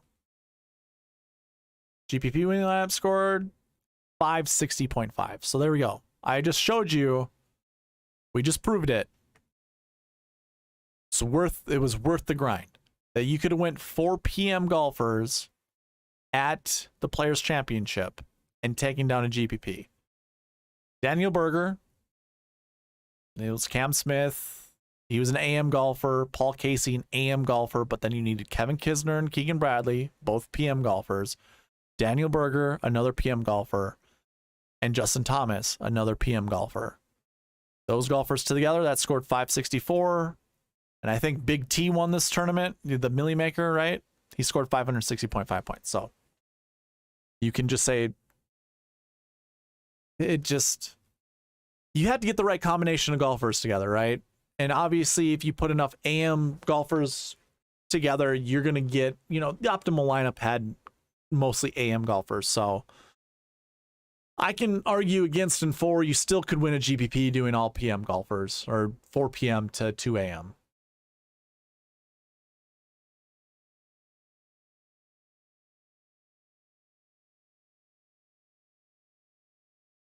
Well, first round leader, that's not terrible. I think Thursday is supposed to be pretty benign. Obviously, weather can change.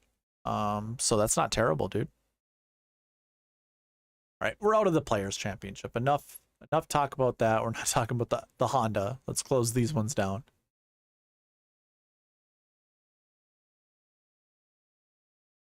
Okay. Do we have any other lineup combos? Because we're at 3.5 hours long, so probably wrapping it up soon. Yeah. If you have, I think we just wrap it up. Unless someone has a combo that they need to see a lineup built around. Otherwise, we're going to call our quits. It's 11:30 my time. Pretty late. Pretty late.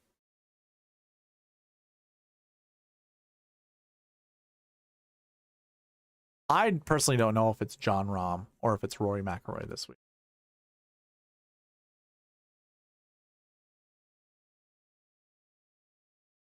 It's probably John Rahm, right? I like Rahm. I like Zalatoris. I like Fitzpatrick.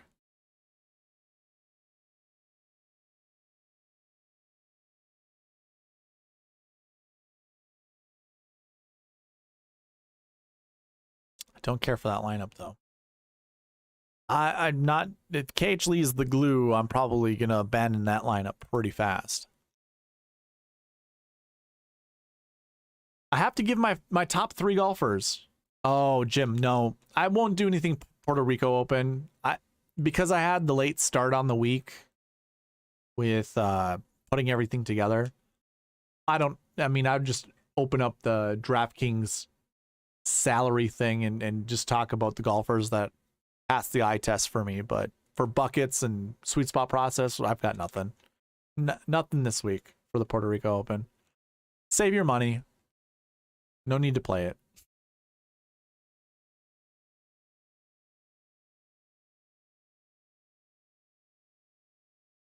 I don't want to see Brian Harmon. Let's do one more. Actually, I got a better way to do this. I don't mind something like that, but I want to do Zalatoris Fitzpatrick. See what happens here. Both AM golfers, by the way, so don't pick Scheffler. There we go. There we go. That's a lineup. Sign me up.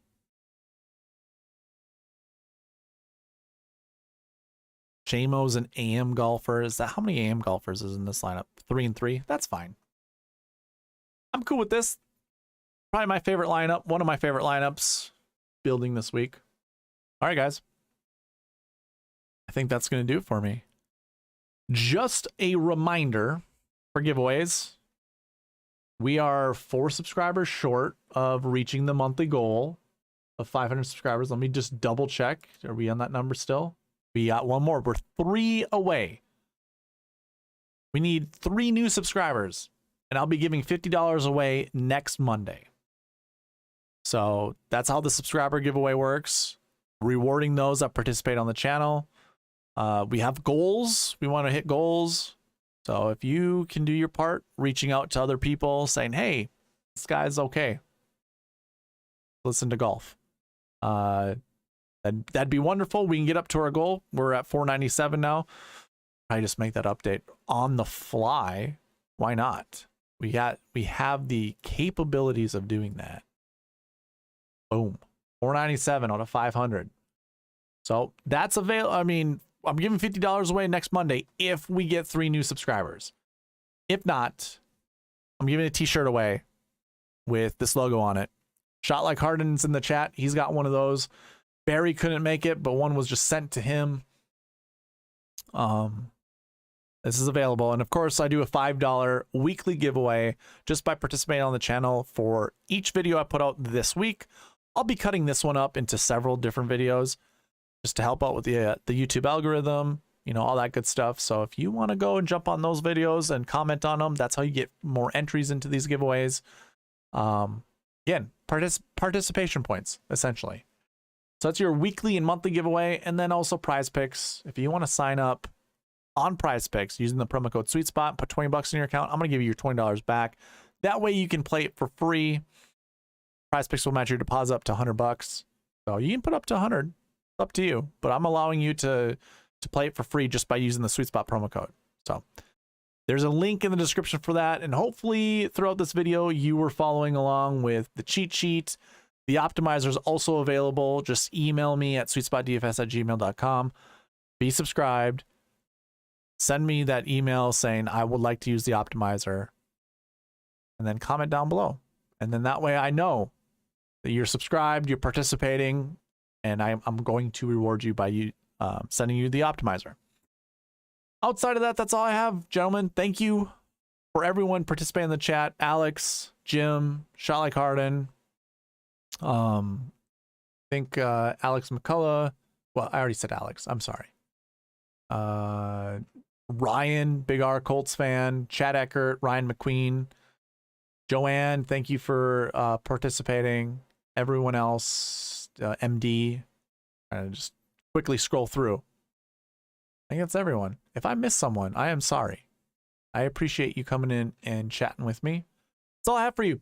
Thank you for watching. Please leave a like, comment, subscribe, all that good stuff, and I'll see you in the next one. All right, bye.